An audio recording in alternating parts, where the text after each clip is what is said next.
All right, first and foremost, to give all praises, honor, and glory unto the Most High God, Yahweh. The name is only begotten Son, Yahweh Shai, who the world enemy calls Christ. Brother Chief Priest Alizar Lloyd about to hit y'all off with another Friday night class, first of the so-called new year, through the spirit and power and by the grace and mercy of Yahweh Hashem Yahweh Shai. Good. Salakia.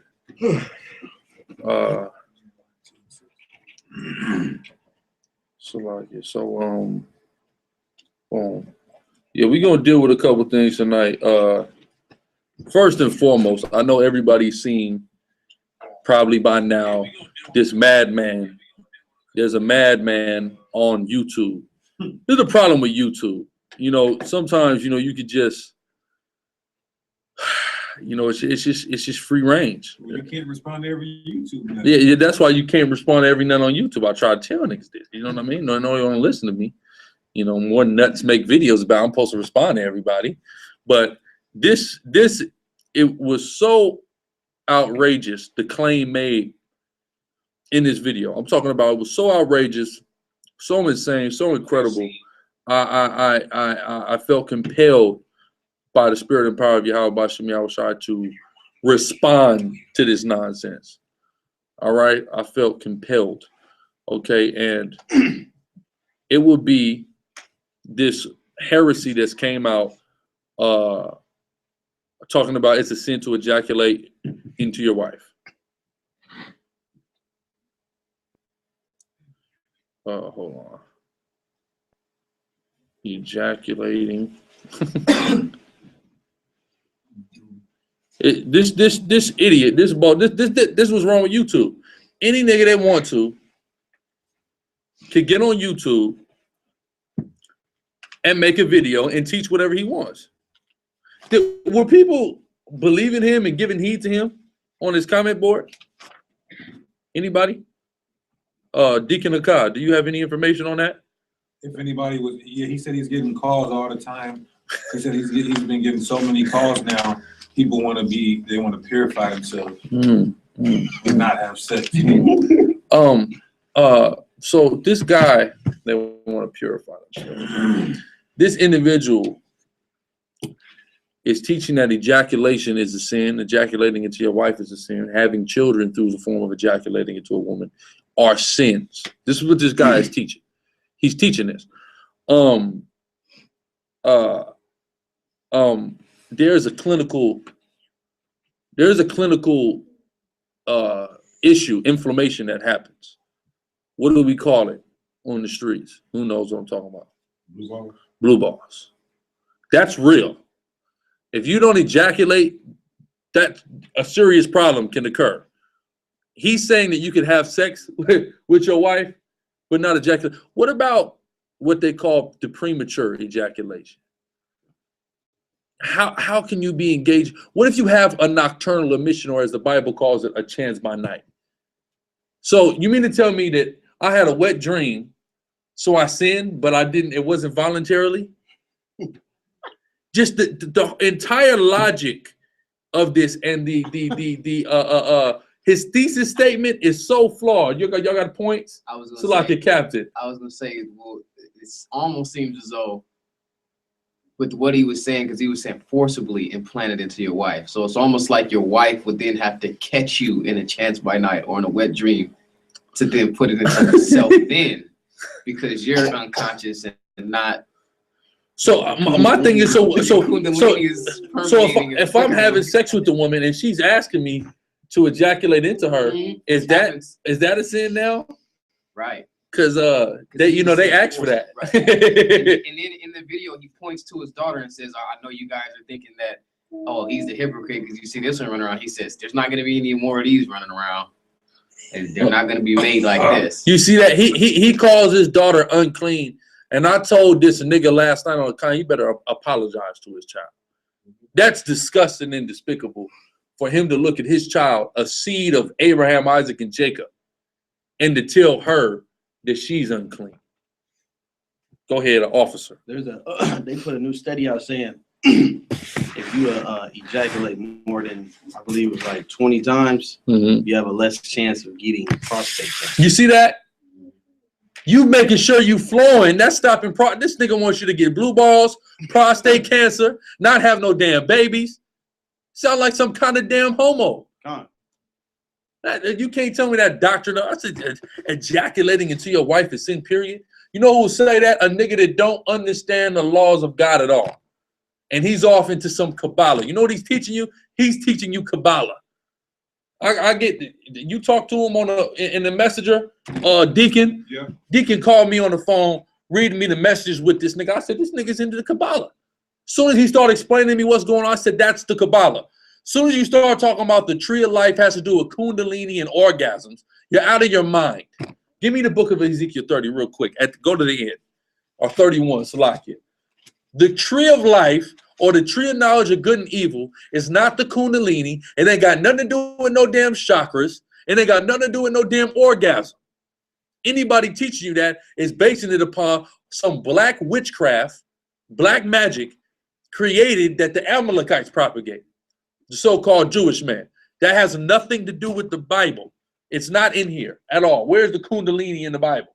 Can you show it to me? That's madness. That's an East Indians doctrine.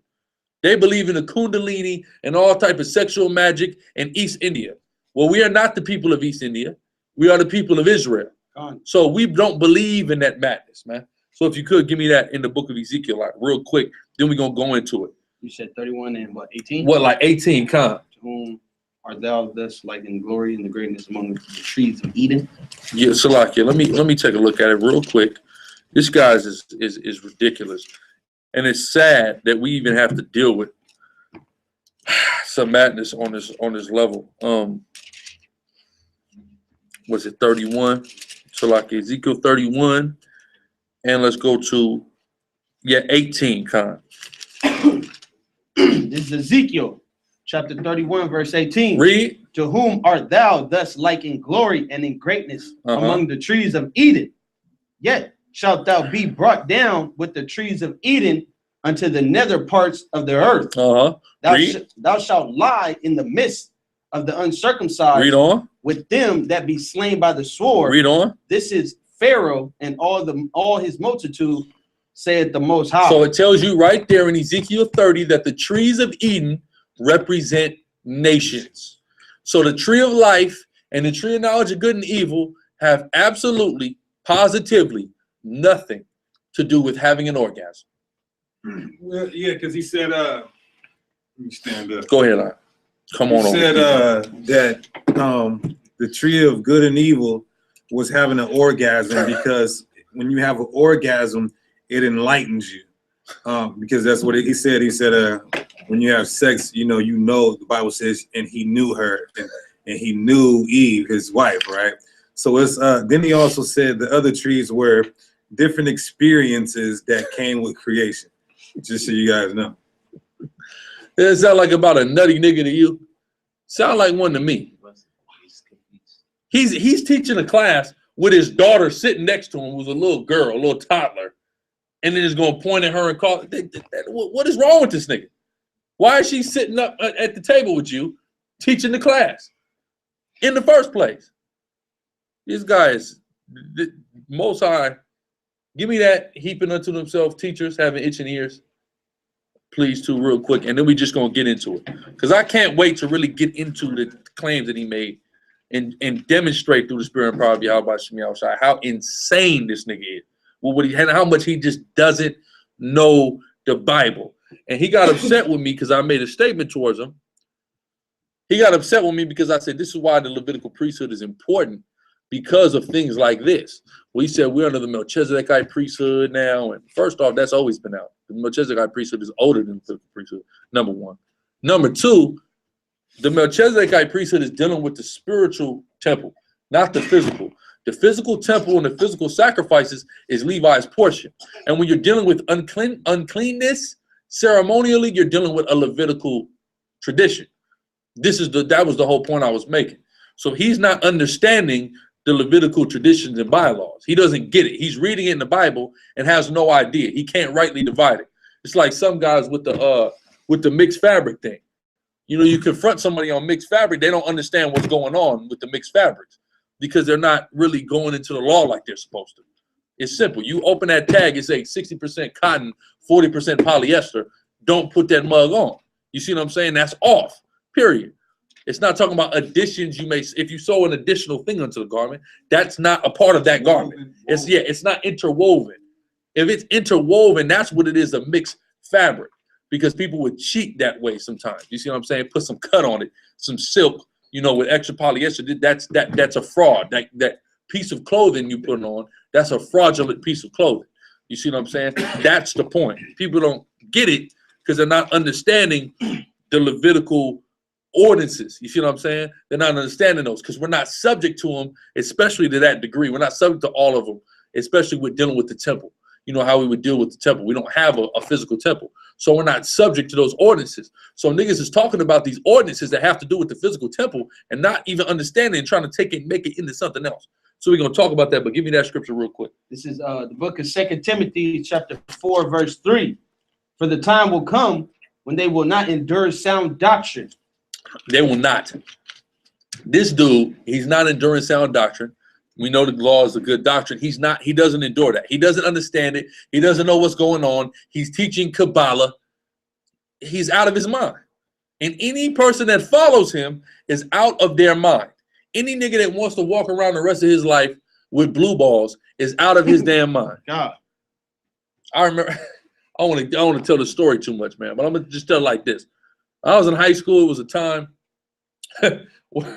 where I thought something was seriously wrong with me. I thought I had gotten something horrible in the streets. You see what I'm saying? Behind a situation like this. And it turned out, you know, that's all it was. But that's how it, you mean to tell me I got to walk around feeling like that? Or else I'm sinning? Man, come on, man. Are you kidding me?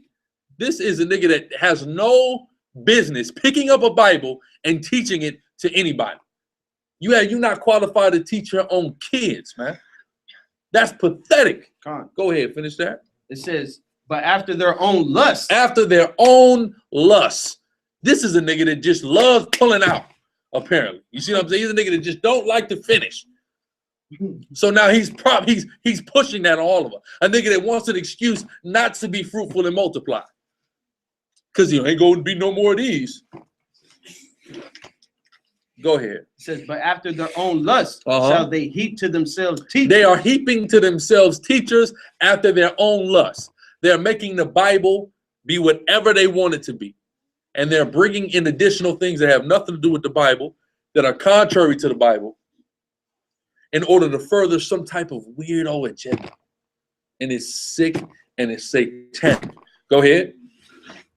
It says, having itching ears. Having itching ears. That's what that guy has. And anybody that's dumb enough to follow this unscripturally sound and substantiated doctrine, you just have itching ears. God. You just want to hear a new thing. Oh, this is the new thing. I'm gonna get with this. Like the scriptures was broke or something. Right, read. And they shall turn away their ears from the truth. They're turning away their ears from the truth when God said to go into your wife and ejaculate inside of her. And that's one of the greatest things that you can do is ejaculate inside of your wife and create a holy and righteous seed. That's a noble and mighty thing to do, and the Lord bless you for doing that. It's the first thing he told you to do. Go ahead. It shall be turned unto fables. And shall be turned unto fables. And he's teaching a Kabbalistic fable. Make no mistake about it. Niggas start talking about the tree of knowledge of good and evil is an orgasm. That's Kabbalah. That's Kundalini. That's witchcraft. You know who practices Kabbalah? Who's a famous Kabbalistic practitioner that anybody in the room knows about? Who knows an old whore, an old decrepit corpse of a whore named Madonna? We familiar with? She practices Kabbalah. So that should tell you everything you need to know about Kabbalah. That this dead body, that's a ghoul, this ghoul whore. If she's into it, I want to stay far away from whatever she's into. God. Period. She can't be into anything righteous, holy, beneficial, or good. She just can't be. All right? She's like the bride of Beetlejuice. You understand what I'm saying? Go ahead. It says, but what's thou in all things endure afflictions. We got to watch. You have to watch for a crazy nigga that gets on YouTube and just loses his mind. You got to watch for that. That's it on that. We gonna get into it. Give me Genesis 1:28.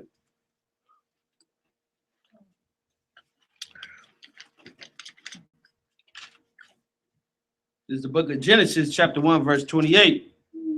And God blessed them, and God said unto them, be fruitful and multiply. Be fruitful and that's the first thing mankind is told in the Bible, Genesis 1. Well, yeah, be fruitful and multiply. Go ahead. He said there was another way that we were making babies in that time. It wasn't by sex. He's a liar. And Satan had sex with Eve while she was on her, and popped her cherry to issue a flow of blood. And so when Adam had sex with her, he spilled his semen on her bloody flower. And that's what this curse was all about. But that's what he's saying. He's saying that there was another way for us to have babies at the time. So therefore, when she sinned, that's why he started talking about in childbirth, you're going to have pains. This is a nigga that's really crazy. All I got to say is proof. Let me ask somebody in the room. How is a plant made? Who knows? With a seed. A seed in soil. So how is anything else made any other way?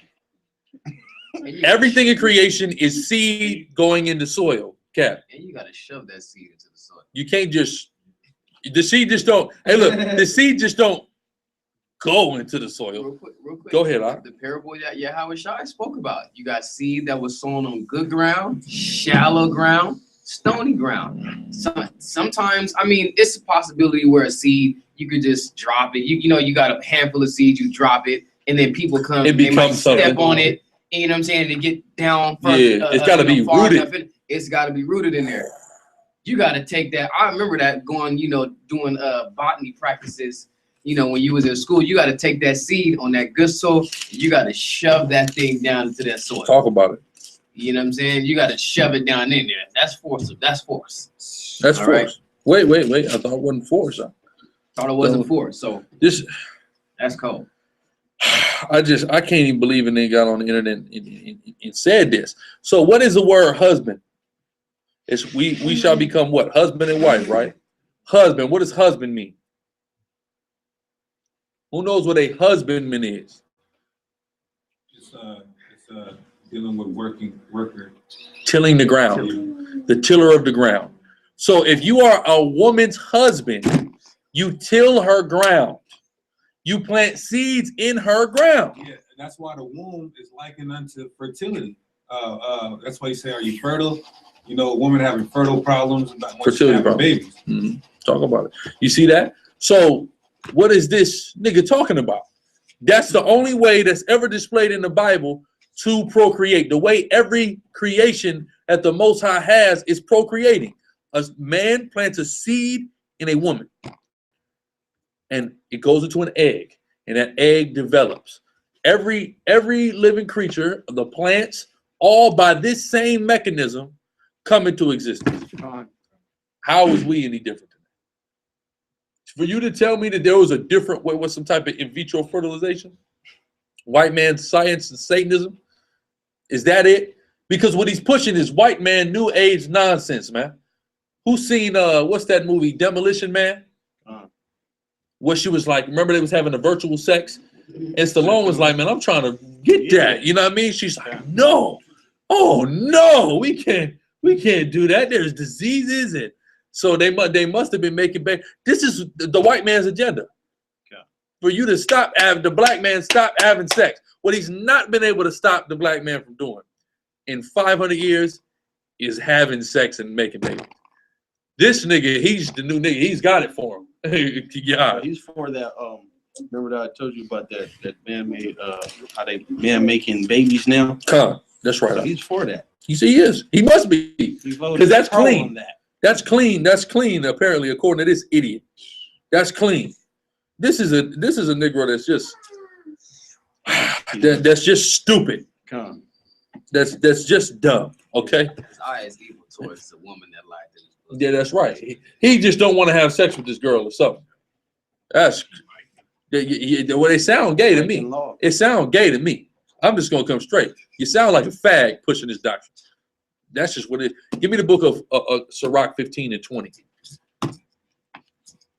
In the spirit, through the spirit, too, this doctrine is so lightweight. It's insane how lightweight this doctrine is, and how easily it is to just slide through. It's like a hot knife through butter. That's this doctrine. This don't even make any sense for a nigga to get on YouTube and come with this. And anybody who follows this, you blame you're an idiot, man. God. Most High didn't want you. If you fall off into this madness. God. Go ahead. This is the book of Sirach, chapter 15, verse 20. Read. He hath commanded no man. The Most High has commanded no man what? To do wickedly. He's never commanded a man to do wickedly. The Most High does not command you to do wickedly. Period. Read. Neither hath he given any man license to sin. And he doesn't give license to sin. He doesn't give it. You know what this cuts? This cuts so many things. It cuts, of course, this doctrine. It also cuts these idiotic anti-polygynist doctrine. For somebody to say, this is the permissible will, it's permitted for you to have multiple wives, but you shouldn't. No, he's never given you a man a license to do wickedly or sin. So if he said you can have multiple wives, it can't be a sin to have multiple wives. That's impossible. Anything he's allowing us to do, that's not a sin. People are stupid, and they have their own emotions, and they just want to be somebody, and they want their feelings to count. So they try to twist the Bible and add unto the word of God to fit their own agenda. Most High will deal with everybody who does. That's right. Everybody who does that is going to get dealt with, thus saith the Lord. Yeah, right. The last thing that Black and Hispanic people need is more, excuse my language, bullshit. That's the last thing we need. We didn't have all this. We didn't went to church and clapped and sung and praised and bowed to white Jesus and listened to everything in the educational system. The last thing we need is some more bullshit. That's the last thing on the planet Earth we need as a people. Please don't give it to us. Please, please, please. That was it on that. Let's go to the book of Genesis 38, 9 to 10, please. So remember now, Most High has not commanded anybody to sin. He hasn't given license. He hasn't commanded anybody to do wickedly. Remember that. Read. This is the book of Genesis 38, 9. And Onan knew that the seed should not be his. And it came to pass when he went in unto his brother's wife. So he goes into this woman. Read. That he spilled it on the ground. He pulled out. Spilled his seed on the ground. What this guy is, minus spilling your seed on the ground, he just don't want you to spill your seed at all. But he spilled his seed on the ground. Right? Read. Lest that he should give seed to his brother. Read on. And the thing which he did displeased the Most High. So wait a minute. God is mad that this man didn't ejaculate into this woman. The same thing that this man is calling sin, the Most High is mad at. If he would have followed the directions of this nigga, which he did, the Most High is mad at him. You see what I'm saying? He's supposed to ejaculate into that woman according to the laws of God. That's what's supposed to happen. The Lord does not command you to do wickedly. So if he commands you to ejaculate into a woman, which Onan at this point was commanded to do, it cannot possibly be a sin. It's impossible. His doctrine is already done in 3 scriptures. His doctrine is over. But we're going to keep going. Finish that. It says, wherefore he slew him also. All the specialness, all whatever little tricks he's going to try to play and pull, whatever Kabbalistic book, and I don't care. Between Sirach 15 to 20 and Genesis 38, 9 to 10, it's over. It's done. The whole premise of that video is out of the window, and he's a goddamn liar. Based upon just really the 2 scriptures, right? The Lord, read it. What did he do? It says, wherefore he slew him. God slew this man because he didn't ejaculate into this woman. He killed him. You see that? But this is what this guy wants us to do. Satan. All that nigga is another black devil. Give me Deuteronomy 25, 5 to 6. Remember now, he has not commanded us to do evil or wickedly at any time. All right. So we're going to go into the law. We're going to show you how much this guy don't know the law. We're going to go into the gospel. We're going to show he don't know the gospel because he put his foot in his mouth and said some outlandish, retarded things about the gospel also that he doesn't know. 25:5. 5 to 6. Go ahead. This is the book of Deuteronomy 25:5. Uh-huh. If brethren dwell together, If brethren dwell together, 2 men dwell together, read.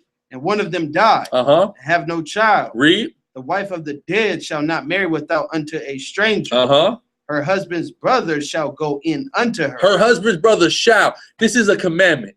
Her husband's brother shall go in under her, meaning have sex with this girl. And then what should he do? Should he give himself blue balls? Let's find out. Go ahead.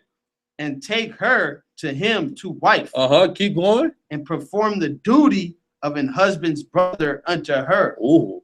Perform that duty. That's the same duty we just read about in Ezekiel 38. The duty is putting a seed in this woman. That's the duty. When this is a commandment. We're not commanded to do evil or wicked. So this can't be evil or wicked. Is that it on that? You said to 6. To 6. Verse 6. And it shall be that the firstborn which she bears shall succeed in the name of his brother, That's right. which is dead, Mm-hmm. that his name be not put out of Israel. You see that? So this guy is out of his damn mind. Let's go to Ruth. Let's go to Ruth 4 and 13 to 14. Book of Ruth, where this happened. Where this is the way King David, King Solomon, Yahweh Shai, who the world calls Christ. We're all born through what we're getting ready to read about right now. Asar. So, does that mean after he has a child with her, was that to name the child after the dead husband, or that the Most High was going to bless this child to be prosperous? This child was going to be called the seed of this dead man. He's going to get the inheritance that was supposed to go to him. You see what I'm saying? That's basically what it's talking about. We see that in the case of Ruth. We also see that, of course, with Judah, and we see it with Yahweh Shai, Joseph, his father. You see what I'm saying? Joseph was his physical father, but Salakia, Joseph had a physical father, and he had a father that he was raised up in the name of. That's what you see in the book of Luke 3, and Matthew 1 is the physical seed line, right? But go ahead. This is the book of Ruth 4 and 13. Uh-huh. So Boaz took Ruth, Boaz took Ruth, right? Read. and she was his wife. Uh-huh. And when he went in unto her, When he had sex with her, what did he do? the Most High gave her conception. God gave her conception, not through in vitro. Read it again, man. Did this nigga read this in the Bible? No. Go ahead. This is Ruth 4 and 13. Read. So Boaz took Ruth. Boaz took Ruth. What does that mean? He grabbed this woman by the arm. You my woman, right? Read. Hold on, not rape now. Let's not let nobody get carried away. Okay, a woman like that, when you know what I'm saying? You my woman. Any real man knows that, right? Okay, that's not a homo, understands that, right? Like Friday, like, hey, was it like this? Or was it like That's right, that's right. This is Ruth 4 and 13. Uh-huh. So Boaz took Ruth, Uh-huh. and she was his wife. And she was his wife. Read. And when he went in unto her, And his penis is inside her vagina. Okay, let's not get it twisted. Read. the Most High gave her conception. So while his penis is inside her vagina, he ejaculates into her, so this can't be a sin because God gave her conception. The Lord ordained a child to be born. That child's name was Obed, who had a child named Jesse, who had a child named David, who had a child named Solomon. And we're talking about a long list of great men here. You mean to tell me in something sinful brought them forth? See, I'm going to tell you what cuts all this. David, who was Solomon's mother? Come on, who knows Solomon's mom? You got it. You're there. You're there back there. You're there. You almost said it. Boy, if somebody at the table got it. Who got it at the table? Solomon's mother. No. You don't know Solomon's mother? Come on, man. We don't know the story of Solomon? Come on, y'all about to see. I see everybody going Bathsheba. Bathsheba. Bathsheba, the wife of whom? Who was she the wife of? Uriah the Hittite. Okay. So she was the wife of Uriah the Hittite. You said what? Solomon's mother, yes. But here's what we have to understand about that story. How did David go about obtaining Bathsheba? Through adultery, wickedness, right? So here's how the Most High did it. That first child died. You see that? Then after Uriah was dead, and after now he initially adultery, but now her husband's dead, so now it's okay. Not you, Uriah. Now it's okay to take the woman. Now that her husband is dead, he got a seed named Solomon, who was the king. You see what I'm saying? So that wicked seed didn't make it. That initial seed, that seed of an adulterous bed, didn't make it. You see what I'm saying? So we see how the Most High deals with the wicked seed versus the righteous one. You see what I'm saying? Go ahead. It says, and she bare a son. Uh-huh. That was on that. 13. And she bare a son. When he ejaculated into her, it was of God. Period. Anything this nigga's talking about is beat to it. That was 14? No. Go to 14. Come on. And the woman said unto Naomi, Uh-huh.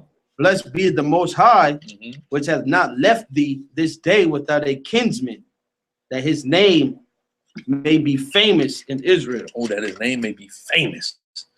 Fame was gotten by this name, right? So let's go to the book of Sirach now. Back to Sirach 26 and 20 to 21 in the book of Sirach.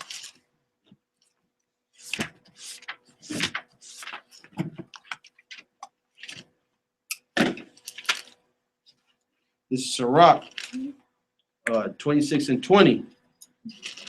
It says, when thou hast gotten a fruitful possession. When y'all have gotten a fruitful possession, read. Through all the field. Through the field, read. Sow it with thine own seed. The Bible is telling you to sow a field with your own seed. Let's see if this is talking about apples and oranges and peaches or people. Read. Trusting in the goodness of thy stock. The goodness of thy stock, not apple, not just Washington apple seeds you got. It said the trusting in the goodness of thy stock. The fact that you're an Israelite. Trust in that and sow that field with seed. Meaning every time you get a wife, knock her up. Get her pregnant, have kids. That's what is getting told right here. Not through in vitro, but this nigga say it's wicked.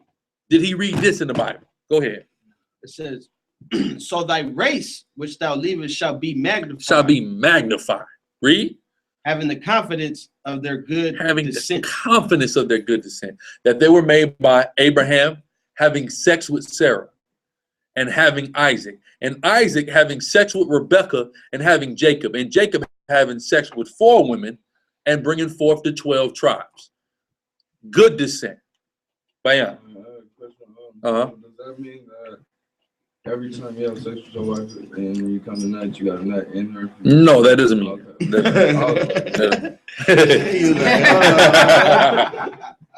The Catholic Church will teach you that you can only have sex to procreate. That's a lie. The Lord gave you sex for pleasure. Okay, you can have pleasurable sex. You can have sex just to have pleasure and not to have babies, but also have babies. You see what I'm saying? Okay, simple, plain and simple. Great question. That's a good question. That's 21. That was 21. Give me numbers 18 and 23. This guy is an idiot. This guy is an idiot, and we're gonna prove it. So he's saying that to be unclean is a sin. You know why he's saying that? Number one, because he's an idiot. Okay. And again, like I said in the beginning, he doesn't understand the functions of the Levitical rites or rituals. He doesn't understand it. So because he doesn't understand it, he's straining at it and twisting and wrestling with it and trying to make uncleanness synonymous with sin, when ceremonial uncleanness or ritual uncleanness is different from sin. Okay, it's not sin to be ceremonially unclean. All right, I'll show you an example. Were there pigs in Israel? Yes. Yes, there had to be. Why? Because do pigs have a job? Yeah, they eat the trash. They eat the trash. So does a brother have to then handle a pig? If there's pigs in Israel, somebody's got to be in charge of handling that pig, right or wrong. Right. So he makes himself unclean if he touches that pig. But did he sin? No. What about dead people? Do we have to have a mortician? If you just touch a pig? Touching a pig, period, is unclean. Period. All animals, you'll be unclean. All animals that are unclean, are not made unclean just by virtue of touching it, but a pig you are. You see what I'm saying? Certain animals, if you just touch it, or if you're a fisherman, you're unclean. You see what I'm saying? A mortician, somebody's got to bury our dead bodies, right? They're unclean. Does that mean they sinned? No, of course not. It just means, this is what it means when you're ceremonially unclean. SICARRI. What the hell is that? Bearded dragon, the little lizards. An iguana? The lizards that look like they got a beard. It's like an iguana. Something like that. Yeah. I don't believe so. I have to look in Leviticus 11 to let you know. I don't believe so. They're unclean to eat of a certainty, but maybe not to touch the cat. We're not commanded not to touch them, though. It gives us certain animals we're commanded not to touch at all. Yeah. Yes. Yeah. We're not supposed to touch certain animals at all. Certain animals we can touch, we just can't eat. Commanded not to eat them, but then it says if you come across a carcass of one, then you're unclean for such and such. But also, even just touching certain animals brings uncleanness. But I'm saying, like, even let's say like a coming across a dead pig.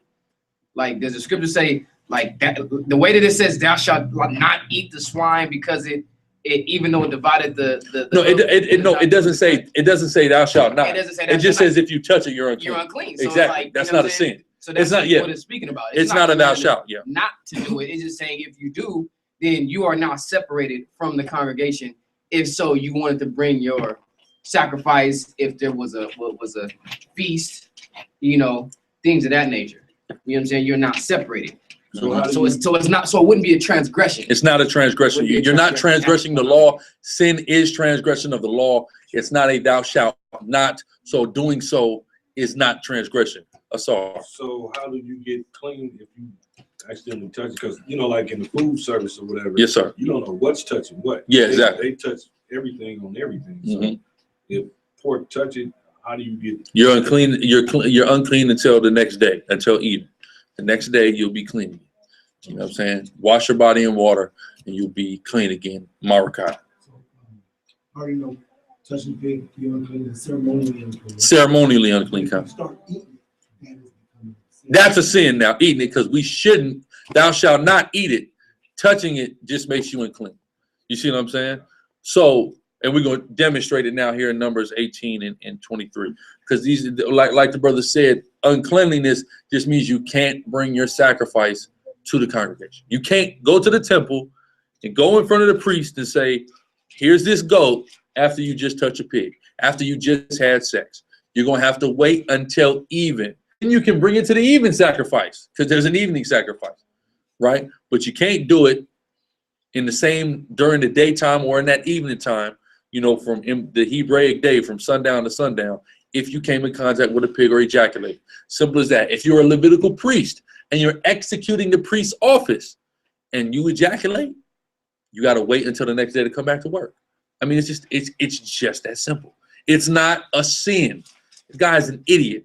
Bayan. All right, so back then we had to do sacrifices and bring certain sacrifices and offerings there. And if you touched the pig and you were unclean, you couldn't bring a sacrifice. So nowadays, if I'm unclean, what does this hinder me from being able to do? Well, it depends on what type of uncleanliness you are. If you are unclean, if by a pig, it wouldn't hinder you from doing anything. Honestly, we don't have these type of rituals going on to where that would hinder you. The only thing that would hinder you is contact with a dead body, sleeping with a woman on her menstrual, okay, which it says anybody who does that shall be cut off from the congregation. There's one more thing: a dead body, sleeping with a woman on her menstrual, or if you yourself had a running issue. Yeah. Okay, which who knows what a running issue is? Not Maracai. Oh, that's like, what is this? Huh? A running issue. Who knows what a running issue? He knows because I went over this with him. Maracai bring it home for running issue? Like gonorrhea. Media. You have the drip, as they call it. That's what you would call a running issue. If you have that, you would have to remain outside. Don't come to camp. Don't come to class until that's cleared up. I got one more You question. see what I'm saying? Go ahead. You say cut off the congregation. What if you sleep with a female? You know what I'm saying? That female don't tell you that she. As soon as you find out, you would have to stop, but you would definitely be cut off from the congregation. So Four. does that mean like you don't? That now you have no chance of being able to lecture? No. This is what I'm saying. It's not being cut off from the congregation. This is a temporary thing. This is just during the time of your purification. It's not as serious as dudes are making it. How long would you be cut off? 7 days.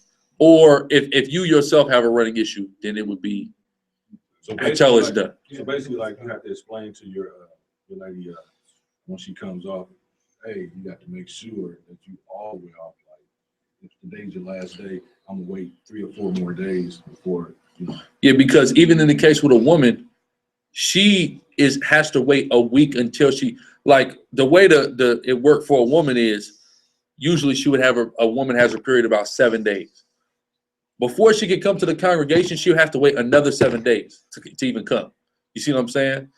Even in the case of if a woman has a child, it says if it's a man child, she shall be separated 7 days, like unto her purification, like she was on a period. Then days are added unto that on top of it. Same with a woman child is double that. You see what I'm saying? So even when her uncleanness is over, there's still a period of time she has to wait for. Zanak, you had some? What scripture can I go to where it talks about everything that could get you cut off from Israel? It's all over the law. There's not one scripture that just talks about all of it. You have to read Leviticus, you have to read Deuteronomy, you have to read Numbers, you have to read Exodus. You see what I'm saying? Not just one place. We're gonna read a couple of them now. You see what I'm saying? So get that in Numbers 15. You got that out? Yeah. Numbers 15 and 38. 1538? Yes, sir. Or you mean 1823?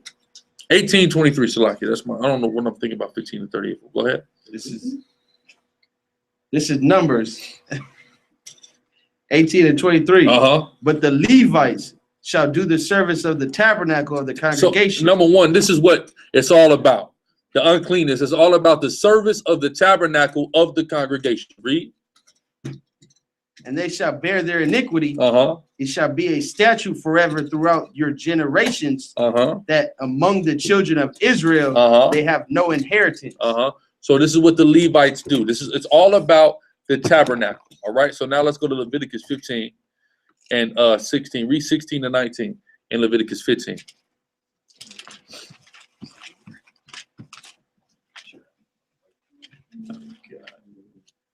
This is Leviticus 15 and 16. And if any man's seed of compilation go out from him. Okay, if you nut, read.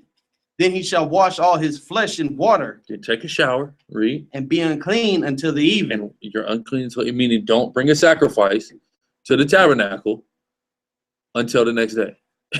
I mean, it's not a sin. It didn't say thou shalt not bust a nut. That's not in the Bible. It just says if you do, wait till the new day, then bring your sacrifice. Don't do it after you just did that. Clean, purify yourself, then come before. Right, read. And every garment and every skin whereon is the seed of compilation shall be washed with water. Wash it. Just wash up. Read. And be unclean until the even. Just until the next day, not forever. Read. The woman also with whom man shall lie with seed of compilation, they shall both bathe themselves in water. Take a shower, read. And be unclean until the even. Until the even, not forever, until the even. Read the 19, go ahead. And if a woman have an issue, and her issue in her flesh be blood. If she has her period, read. She shall be put apart 7 days. And whosoever toucheth her shall be unclean until the even. Shall be unclean until the even. Same thing. Now she's put apart 7 days. If you touch her, you just until the even. You see that? Read. And everything. And also these laws cut these niggas that's talking about the Hebrew day starts at sunrise. Remember we was dealing with that. Why is it telling you you're unclean until even? Yeah, it tells you to pay for shit before the sun goes down. Yeah. And they couldn't explain that. It was a big debate, a big Facebook post about it. And they couldn't explain why you were unclean until sundown or why you had to pay for shit before sundown. They're just people just want to make up new doctrines. That's all. That's all it is. Go ahead. It's a lot. It says, and everything that she lieth upon in her separation shall be unclean. Everything also that she sitteth upon shall be unclean. So she's sitting. You mean to tell me that the Most High ordained this woman to have a period, and it's sin? It's just a sin to have a period because she's unclean. That's retarded. It's not her fault that she's dispensing an egg that didn't get fertilized. How is that possibly a woman's fault for that?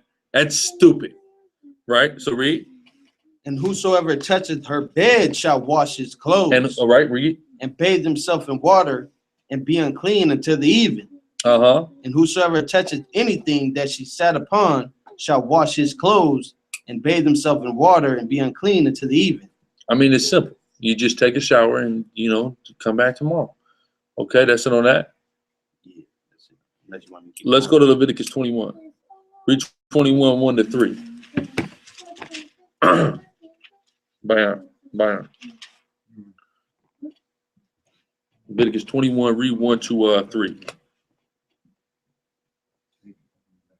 It's the book of Leviticus 21 and 1. And the Most High said unto Moses, speak unto the priests, the sons of Aaron. Read on. And say unto them, read. There shall none. Now, before we read this, again, Sirach 15 and 20. The Lord commanded no man to do evil. Remember that. Read. There shall be none be defiled for the dead among his people. For the dead, right? What does that mean? Going around a dead body, you become unclean, you become defiled. The Most High said, there shall be none. Read. But for his kin that is near unto him. But for your near kinsman, read. That is for his mother. A high priest. For his mom, read. And for his father. For his dad, read. And for his son. For his son, read. And for his daughter. For his daughter, read. And for his brother. For his brother, read. And for his sister, a virgin. His sister, a virgin, read. That is nigh unto him. Which had no husband. Read. For her may he be defiled. So wait a minute. The Lord said, if it's your close family, you can make yourself unclean. So he, according to this guy, he's the Most High is giving a license to sin. This is what he's saying. The Lord is giving a license, which of course we already read. He's never given anybody a license to sin, right? So this dude is saying that the Levitical priest had a license to sin that they didn't have because he just simply doesn't know the Bible at all. It's not a sin. It's just you're just unclean. Meaning a Levitical priest is supposed to be in the temple doing these things, giving these sacrifices. If this happens, then what? He's not able to do his job for that day. But if a dead body, he's not able to do his job for a week. You see what I'm saying? Most High said if it be somebody close in your family, you can go ahead and do that, defile yourself, take a week off, then come back into it, you'll be all right. Plain and simple, right? That's it on that, to 3? Okay, let's go to Slaki. Let's go to Numbers 9 and 7. Just gonna go through the law, plain and simple. Show this dude don't know what he's talking about. Like the brother Tazamah made a great point. It's not transgression of the law, which that's what sin is. So for you to say that, you would have to substantiate the law is being transgressed, and you can't do it, right? So go ahead. This is Numbers 9 and 7. And those men said unto him, we are defiled by the dead body of a man. So they said, what? We are defiled by the dead body of a man. That's what defiles you. The dead body of a man will defile you.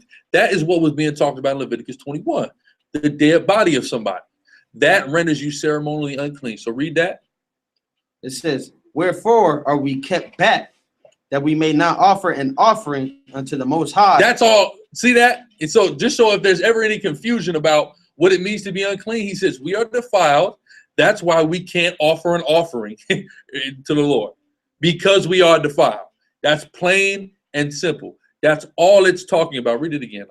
It says, wherefore are we kept back, that we may not offer an offering of the Most High in his appointed season among the children of Israel. You see that? We cannot go into the congregation and offer an offering because we are defiled with the dead body. Plain and simple. So uncleanliness is not sin. It's just prohibits you from going and bringing a sacrifice before the altar. Of course, we don't have a physical temple right now. So a lot of this stuff doesn't even come into play because of our disposition in captivity, right?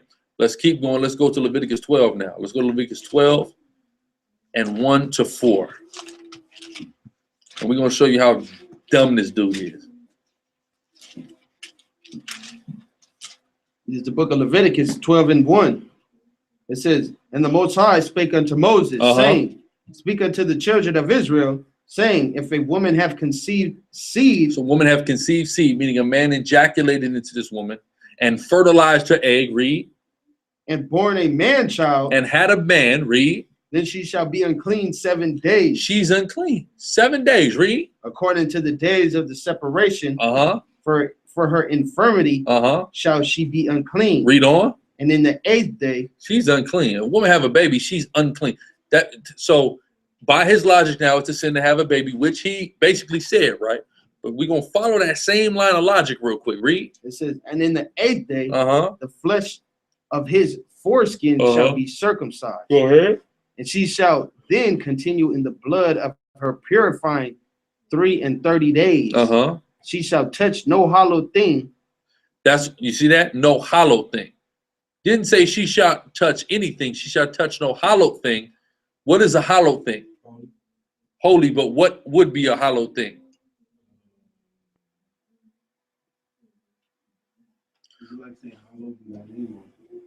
I mean, it's a hollow thing, but what is a hollow thing? What would be a hollow thing that a common person in Israel would touch? A sacrifice. A regular person in Israel would die touching the altar. If you don't come from the seed of Aaron and you touch that altar, you'll die. Most High said it. You see what I'm saying? They're not touching the things in the temple. If you're not a Levite, you're not going in the temple just touching stuff. That's death. But you are touching the sacrifice that is being hallowed to Yahweh to atone for your sins. You are touching that. She can't touch that. You see what I'm saying? She can't touch your goat or your ram or your turtle dove that's being brought for sacrifice because she's unclean. That's all being unclean has to do with. You coming into contact with things that are hallowed or sacrifices to the Most High. That's all it has to do with. Go ahead. Nor come into the sanctuary until the days of her purifying be fulfilled. Nor come into the sanctuary. No, go. She can't. If you got a wife and she just gave birth and you're saying, all right, I'm going to take this ram to the temple to be a sacrifice. If she touches that ram can't be sacrificed, right? So that's that part. Then it says, or come into the sanctuary. She can't go in the sanctuary and offer anything for herself at all. That's what it means. Plain and simple, precept upon precept in the law. Read. It says, but if she bear a maid child, then she shall be unclean 2 weeks. A longer period of time. But it's 2 types of uncleanlinesses here. 1 week and 2 weeks, and then an additional time. Watch, read. It says, as in her separation, and she shall continue in the blood of her purifying 66 days. Meaning what? 3 months.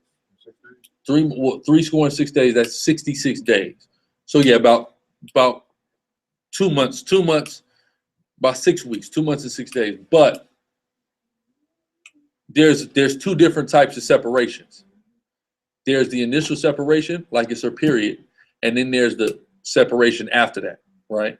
So the point after the first week in the case of a man, or the first 2 weeks in the case of a woman, all the rest of that is not the same type of uncleanliness. It's all ceremonially uncleanliness, right? Just like a woman, period, if she has her period, she has to wait 7 days until she's ceremonially clean after the end of her period, right? But during that week after she's done bleeding, can you have sex with that girl? After the week? No. After the week. when she's unclean ceremonially for that week, can you have sex with her? If is she on a menstruation or pregnant? You said no. I'm talking about if she's on her period. Oh, because she's unclean. She's unclean for an additional week ceremonially. Can you have sex during that week? She's not bleeding. Yes, you can have sex with her. She's not bleeding. You just can't. She can't go to the temple, but you can still pop her. That's not. You can still have sex with her. So the question there in mind brings, during the pregnancy purification, after the first week or 2 weeks in the case of a woman, could you have sex with her? No. Why not? It's just 66 days. No, that's ceremonial. Oh, That's not. You can't take the bride to the temple in the festivity. That's it. But if she could be at the house and you can do your thing, and just like when any other time, until you can't go nowhere, or you could go somewhere, but you couldn't go to the temple until sun come down. That's all it means. It's a difference between the ceremonial uncleanness. It's just levels. It's a levels to everything. If you dealt with her early that day, you can't go to the temple until later on that evening. Boom, exactly. Okay. Boom. That's all. Yeah, that's all that would be on you. As with her, it's something different. You see what I'm saying? She can't go into the end, and then at the end of that time, she would bring a sacrifice to the temple, sacrifice her doves and all of that various things, just like with anything, right? So go ahead. Or that was 4. That was 5.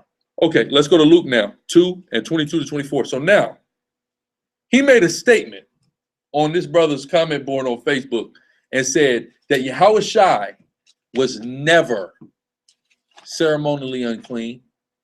And of course, he believes in a virgin birth, right, Deacon? I'm not sure, but he believes I'm almost certain.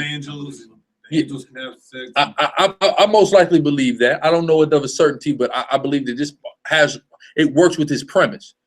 People say that Yahushua was not born through what they call lustful sex or through sin, right? If that's the case, explain this. Read. You want to start 21? 22. 22. It says, this is Luke 2:22. And when the days of her purification. Wait, so why did Mary have to be purified? That means that somebody ejaculated into her. That's why she had to be purified. Period. That's the only reason she would need to be purified. So Yahushua has to be unclean according to this man's logic. You're Messiah. So he was born in sin? I thought he wasn't born in sin. You see how stupid these people are? How much just nonsense comes out of their damn mouth? This Luke 2:22-24. Right? Read on. It says, stop trying to go so deep, Israel. Niggas don't even got the fundamental parts of the law down and is trying to go into Kabbalah and God knows what. Just deal. It's all right here. Bayan. Go and grab that meat, you know what I'm saying, and get all thrown out of order. Yeah, this nigga having some tofu. He's not even dealing with meat. He made a dish up. You see what I'm saying? It's not even a real food he's eating. He's eating the plastic rice. Hey, give it a Levi right now. Good Lord. He's eating water cabbage. You see what I'm saying? It's soy sauce. Disgusting. Right? Go ahead. It says, and when the days of her purification according to the law of Moses. Oh, wait. According to the law of Moses, if she conceive a seed through a man ejaculating into her, she got to be purified due to uncleanliness. Right? So by that same logic, if a child is born through that mechanism, it would be unclean. Yahushua would then be unclean according to them. Go ahead. Were accomplished. Which he said Yahushua was never. This man made a definitive statement on Deacon Hakaz's comment board that Yahushua was never ceremonially or ritually unclean. Go ahead. They brought him. This proves that's a lie. We're going to prove how much more of a lie is further. Read. They brought him to Jerusalem to present him to the Most High. That's right. You want me to keep going to 25? No, that's all right. So now let me go to Hebrews 13:4. He said that the reason why beds are defiled is because of semen. He said that your marriage bed is defiled if you spill semen in it. Let's see what the Bible has to say about that. God, man, I just don't get it, man. This is Hebrews 13:4. Marriage is honorable in all. Marriage is honorable. Having sex with your wife and ejaculating into your wife is honorable, thus saith the Lord. Read. It says, and the bed undefiled. And it's undefiled. How is a bed defiled? Let's find out. Keep reading. But whoremongers and adulterers through whoring and adultery. That's how a bed is defiled. It said it. It said the bed undefiled. But whoremongers and adulterers who would be what? Defiled marriage beds. Read. God will judge. God's going to judge them. It didn't say guys that nut. Skeeters. That ain't in the Bible for who's going to get judged. Whoremongers and adulterers. That's who's going to get judged. Right? If I don't recall. A whoremonger is a pimp or a hoe. All right? That's a whoremonger. Somebody who makes money. A monger means a salesperson. A whore. You sell whores. Either you sell yourself or you're selling somebody else. That's a whoremonger. So pimping and hoeing and committing adultery, you're going to get judged for any of that.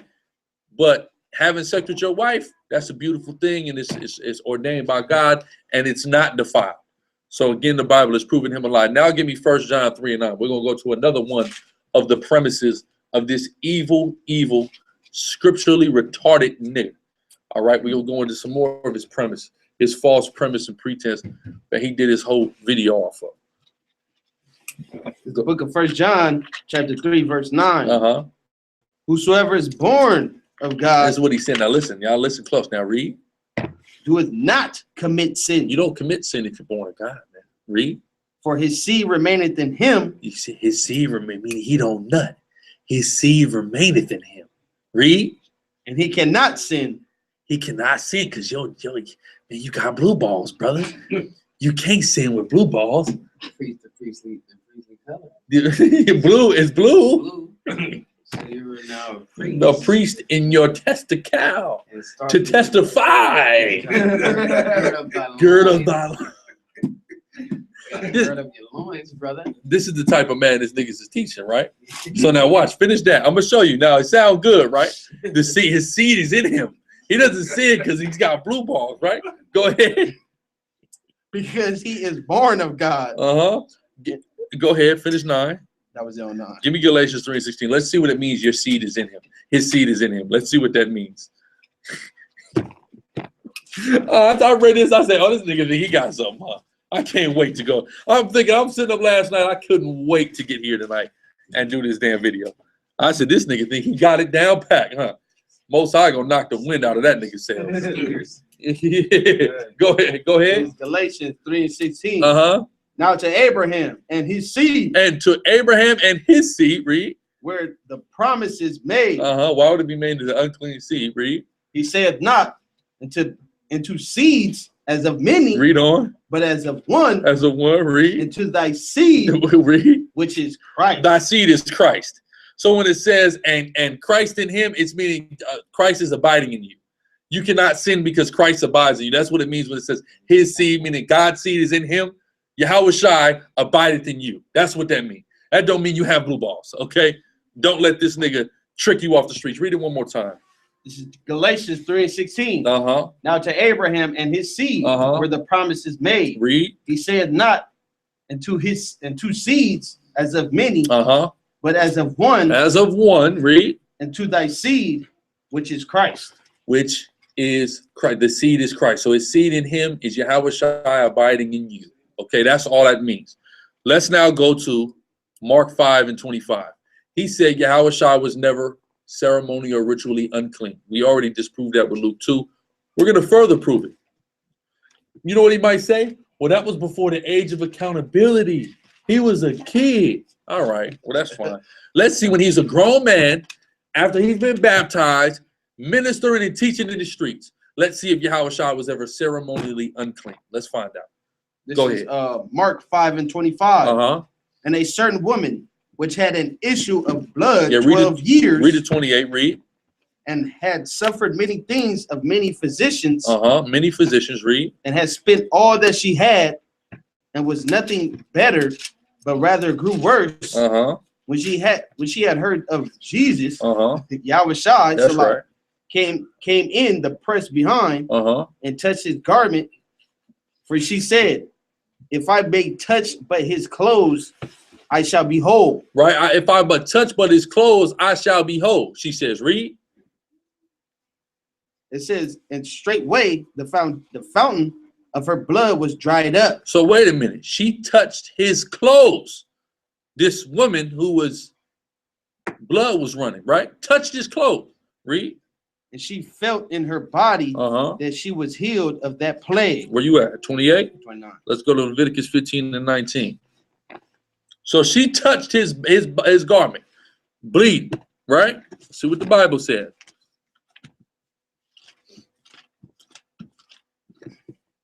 This is Leviticus 15 and 19. We just read it. Go ahead. And if a woman have an issue, and her issue in her flesh be blood, she shall be put apart 7 days, and whosoever toucheth her shall be unclean. If you come into contact with this woman, you're unclean. When she reached out and touched his garment, he became unclean ceremonially. No, that's right, brother. Yahushua. Good point. Yeah. So When she touched his garment. His garment is unclean. His garment, yeah. He is on him, so it's touching him. She's touching the garment. He's in the garment. He's unclean. So for him to say that he was never ceremonially unclean and have that to be part of his premise, that's out the window, right? And we go further. It's even more out the window in the same chapter. Let's go back to Mark and read the 41st verse. Mark 5 and 41. Tazama, get Numbers 19 and 11 for me, please. This is Mark chapter 5, verse 41. And he took the damsel by the hand and said unto her, which that Talitha cumi, which is be interpreted damsel. Talatia kwamya, I believe. Rise. He's telling her to rise. Read. It says, I say unto thee, arise. So he grabbed this dead girl's hand and said words in Hebrew to her. She's dead. Give me Numbers 19 and 11. Numbers 19 and 11. He that toucheth the dead body of any man shall be unclean 7 days. Yahushua made himself unclean. 2 times in one chapter, he was ceremonially made unclean. Was it Numbers and what? Numbers 19 and 11, and in Mark 5 and 41. So he was made ceremonially unclean in one chapter, one from touching a girl who was had an extended period, the other one from touching a dead girl. He cured both of them, but he touched them when they were in their disposition, when they were unclean. Therefore, what? He was made unclean ceremonially. Did that mean he sinned? Of course, we know he didn't sin. But that means that night he couldn't offer a sacrifice, which he wasn't going around sinning anyway. So why would he be going and offering a sacrifice anyway? You see that? Nigga is stupid. Okay, that's all that means. Nigga don't know the Bible. Plain and simple. I wonder if Old Testament niggas do that. What? Yeah, Mark 5, 41. Just Mark 5 itself. As far as what? Old Testament saying Yahushua, basically saying Yahushua did sin. No, I know. You know that the Old Testament can't. No, but yeah, Old Testament, they ain't gonna be dumb enough to say making himself unclean is sin, because that's just retarded. You see what I'm saying? Nobody could. It's really becoming unclean is something that's unavoidable. You see what I'm saying? You're going to become unclean at various points in your life, and there's nothing wrong with it. You know what I mean? Watch this. Watch this too, though. Hold on 1 second. For separation. Hold on. Whosoever tell you. Keep reading. Keep reading that Numbers. I want you to read down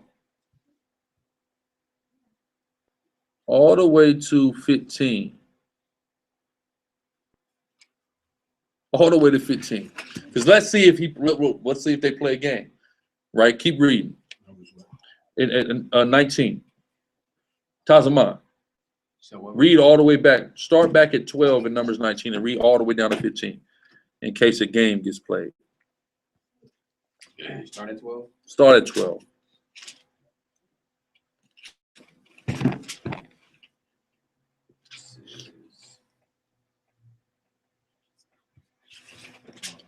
Numbers 19 and 12.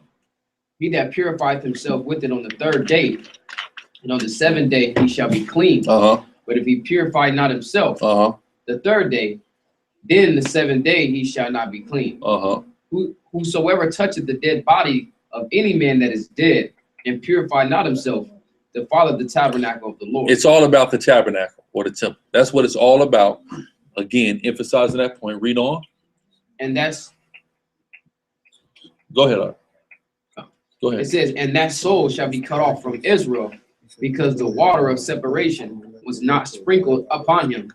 He shall be unclean, his uncleanness is yet upon him. This is the law. Salaki, I got we'll you. go get it. Go ahead. Salaki, read that again, my fault. It says, whosoever touches the dead body of any man that is dead and purified not himself, defileth the tabernacle of the Lord. You defile the tabernacle, read, because And- it's all about the Levitical ordinances of you bringing the sacrifice into the temple. If you didn't go through the proper purification process and you intended to bring a sacrifice, you would defile the temple. The Lord would not accept your offering. All right, that's all it means. Read. And that soul shall be cut off from Israel, because the water of separation was not sprinkled upon him. Because you ain't washed yourself. Read. It says, because, or sprinkled upon him, he shall be unclean. His uncleanness is yet upon him. This is the law when a man dieth in a tent. Dieth in a tent. Yahweh Shai went into the tent that this girl was in, right? Remember that, because the mother might say, well, when he touched her, she became alive, but he touched her and said something, and then she became alive. But let's say that's true. All right, cool. It says if you come into a tent where somebody died, read, where a dead body was, read. All that come into the tent, and all that is in the tent shall be unclean 7 days. All that come into the tent. So he came into the tent. Him just walking in there where that dead body was made him ceremonially unclean. Go ahead. And every one vessel which have no covering bound upon it, Meaning clean.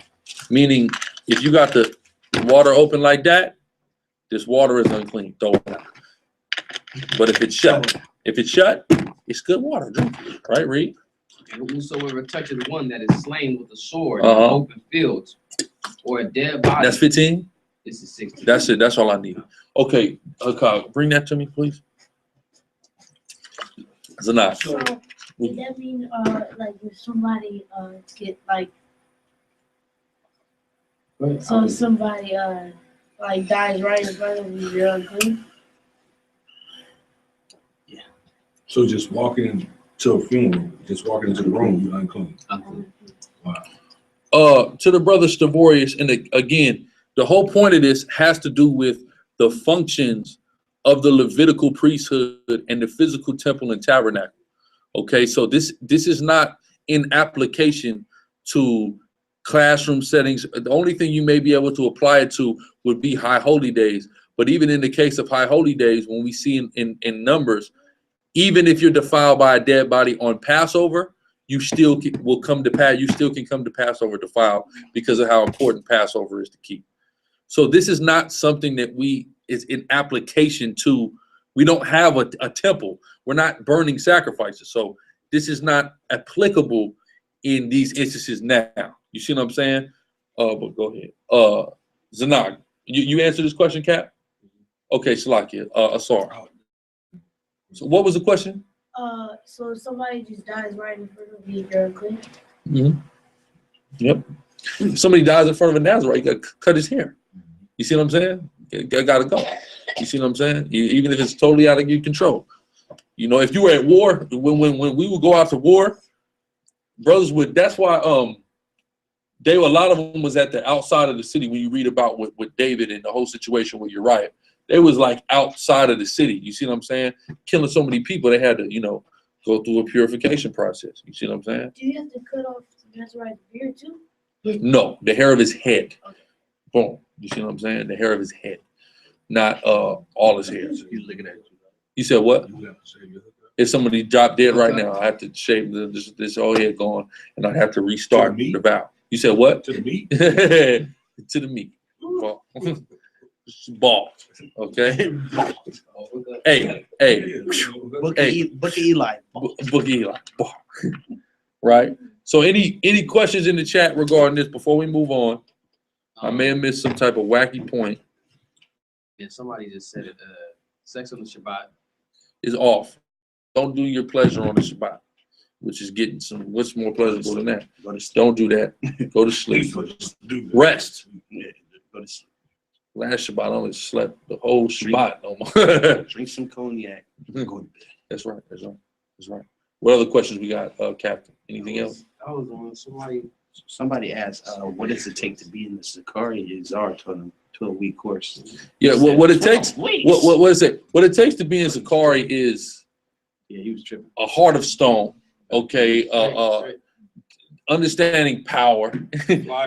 Okay. Move the camera. Okay, moving to the West Coast. You see what I'm saying? Becoming a trained assassin for the Most High. Man.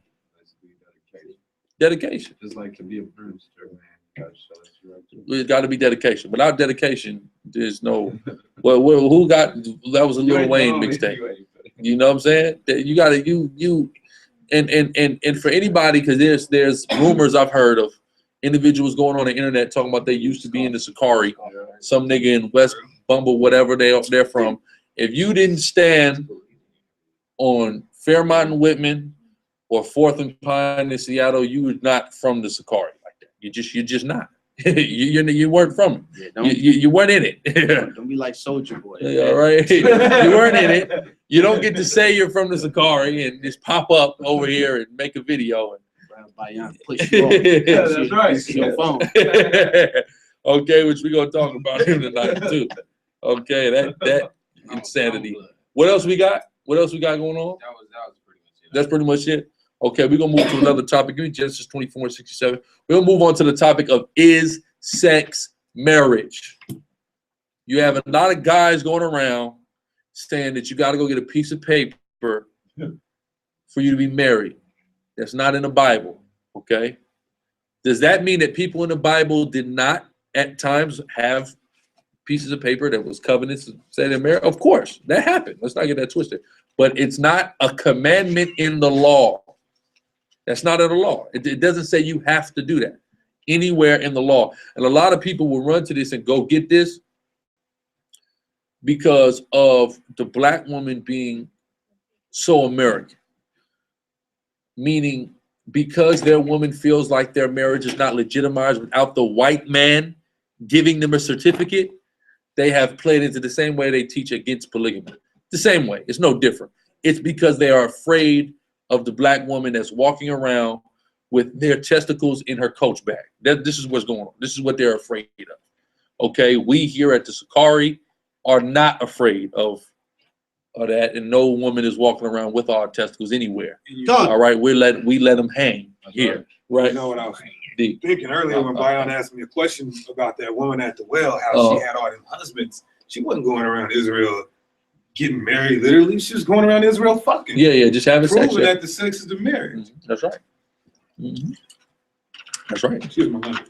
Yeah, this brother, he's telling the truth, though. And we're going to prove it now in Genesis. Go ahead. 24:67. This is Genesis chapter 24, verse 67. And Isaac brought her into his mother Sarah's tent. Read. And took Rebekah. And she bare Salah. And she became his wife. He took her into his mom's tent, and she became his wife, meaning they had sex in his mother's tent. That's where it happened at. Was there a ceremony in his mom's tent? There was a flower girl at his mom's tent. There was a Catholic priest in his mom's tent that ordained him married. No, there was a bed in his mother's tent though, and I know what he did on that bed in his mother's tent, and that's what made them married. Teaching that sex is not marriage is propagation of whoredom in the nation of Israel. Because once we come into the understanding that sex is marriage, we understand that we can't just go around having sex. We can't just go and have sex with just any girl, any sister, without a lifetime commitment and responsibility. This makes us better men. This makes women better women when they understand this. Anything outside of that gives you license to go do what you want to do and just hit on things and be a hoe and all that and not take care of your responsibilities as a man. Sex is marriage takes away all of that, right? Bayan Rakah. All right, so I had a question about the whole token of virginity thing, where it said you have to give a token of virginity. So I was wondering, back in those days when you had sex, say you just took the female down in the tent, were you supposed to take the token of virginity and go find a priest or something and bring up to her? And it has nothing to do with the priest. Her parents. Go take that token. Yeah, her parents want the sheets that you pop her cherry on. Right. So they can prove She was a virgin, so you can't say you gave me a whore. Okay. Also, is there a dowry involved in marriage? Because here's what some sisters now bring up. Well, there was a dowry in marriage, right? Do we give women dowries in ancient times? Not a dowry is money. You paid her father. Do we do that? Yes. Who do we do that for? Virgin. Virgins. You meet a girl in America, you're her who knows what number, what body on the hit list, and she needs a dowry? No. Hey, not to mention them girl, that woman I'm talking to in Israel, just a damn hoe. And then that girl I met today, 22 years old, raised up in the truth. I said, so you're a virgin, right? Raised up, born into the truth. I said, so you're a virgin, right? She's like, no, I wish. You see that? So she's not, and you would pay her father. Why would you pay her father? Who knows? Oh. Yeah, because she's in his house. You meet a girl that got her own apartment somewhere and she done had sex with 5, 6 niggas before you. What dowry is due? Who's owed money here? She's been done in. She's not a virgin. She's not under your authority, even though customarily in Israel she would be. So why do she need a dowry? People are crazy. You see what I'm saying? They're not really understanding what was going on in the ancient days. You would pay a father money when the girl was a virgin and she was coming out of his house. And he's now taking a loss now from his house. Because what was his daughter doing in his house? Chores. He now is down a hand in the house. So you are giving him this money so he can go, you know, he may have to hire an extra hand. You see what I'm saying? Now you have an extra hand in your home to do what you need to do. And of course, she's an untouched and chaste virgin. So he is due a financial exchange for that. But with anybody else, with a girl that's used, not her daddy, all the various things, what does she do? She's not doing it. There's no dowry for that. You see what I'm saying? Don't be crazy, right? So some dudes are going to, what is that? Deuteronomy 14? I think somewhere in Deuteronomy 14 about writing a bill of divorce, right? That's the only thing that's in the law commanded with marriage, a bill of divorce. There is never commanded in the law a bill of marriage, only a bill of divorce. You see that? We're going to prove it. Or no wedding ring. Or, yeah, of course, not a wedding ring, right? Let's go to Exodus 22:16 and further prove that. Zanat. You write a letter and you say this woman has been divorced from you. 22:6. That way she can go and say, I'm not being a hoe. He put me away. So I'm good now. Somebody else can take me now. But of course she's not worth a dowry. You see what I'm saying? Because somebody already done went up in there. Right? And then in ancient Israel, didn't nobody want a girl that wasn't no virgin. Are you kidding? You see, Onan didn't even want to impregnate his, even though he was supposed to. But you didn't want no girl that wasn't no virgin in Israel. You see what I'm saying? Go ahead. Because there was plenty of them. Not like now. You can't even find no damn virgin. Right? So read. This is Exodus 22:16. And if a man entice a maid. If a man entice a maid, not with marriage license, he enticed her. He spit game to her until she opened her legs. Read. That is not betrothed. She doesn't belong to nobody. Read. And lie with her. And they have sex. He talks to you. What we call jabs her draws off. Right. They have sex. There's no marriage license. What happens? He shall surely endow her to be his wife. He should pay a dowry to her father for that. Don't say nothing about no license. What? That's Deuteronomy 22:16. Exodus, Salakia. Go ahead. That's it on that? 16. Okay. Let's go to Deuteronomy 22:5.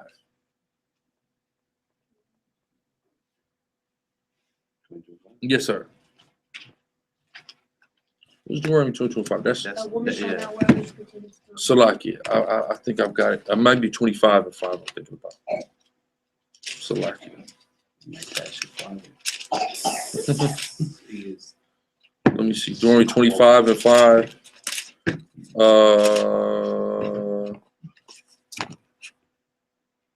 Okay, boom. Yeah, go ahead. 25:5.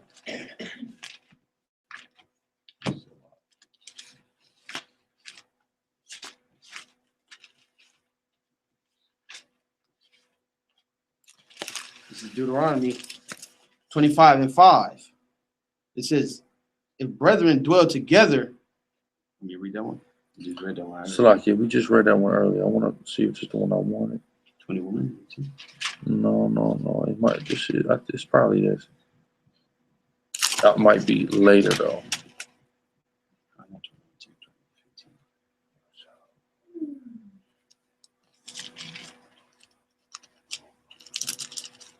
Let me see. There's a question. What's the question? What is the Bible us Israelites are supposed to read? The King James Version would be the most sound one.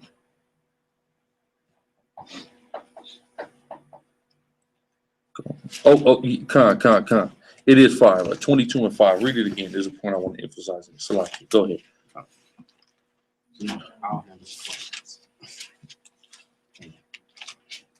Go This is Deuteronomy 22:5. Uh-huh. The woman shall not wear that which pertains unto a man. The one, Salakia, 25 and 5. My fault. This is Deuteronomy 25:5. Uh-huh. If brethren dwell together and one of them die and have no child, Uh-huh. the wife of the dead shall not. The wife of the dead shall not marry without unto a stranger. Mm-hmm. Her husband's brother shall go in unto her. Shall what? Go in unto her. That's what makes him now her wife, makes her now his wife. He goes in unto her. Didn't say, is there a contract? There's a piece of paper. He shall go in unto her. Read on. It says, Does he got to endow her? No. Why? Because she's not a virgin. She's not a virgin. You see that? Go ahead. and take her to him to wife. Uh-huh. And perform the duty. You have to go in unto her for her to be a wife. There you go. Sex and marriage. Sex is marriage. Read. And perform the duty of a husband's brother unto her. That's right. And you have a duty. What does the term duty go back to in the etymology? Who knows? Debt. If you have a duty, you have a debt. Your debt, you have a debt to your brother and a debt to his wife if she dies. If you take a wife, period, you have a debt to your wife. To have sex with her, have kids with her, provide for her, things like that. Any woman you have sex with, you have that debt to. Any Israelite woman you have sex with, you have that debt to. You can't just throw away. You can't just have sex with her, run her, you know what I'm saying, do all that. You have sex with her, that's your woman. Now, here's my question. Nobody at the table. Y'all gonna know this answer. Here's my question. Is there any time sex is not marriage? No? Yes. What's that time? That's if you mess with a female that's not a dimension. That's not necessarily true. Well, Who what hell? Now, where we at? Any other guesses? There's one time that's still marriage. Concubine is still a wife. It's just a lesser wife. What is the time where sex is not marriage? Yeah, that's true. Or same sex. So you know there is another time. Any unlawful sex, of course, is not. There's a time where sex is not marriage. Give me Genesis 38, and I'm gonna show y'all the time where sex is not marriage. Now, in all of saying this, does that mean you can't have a covenant or agreement or a marriage license? Of course not. That those happen, we use those, but that's just not a requirement by law. But that can happen.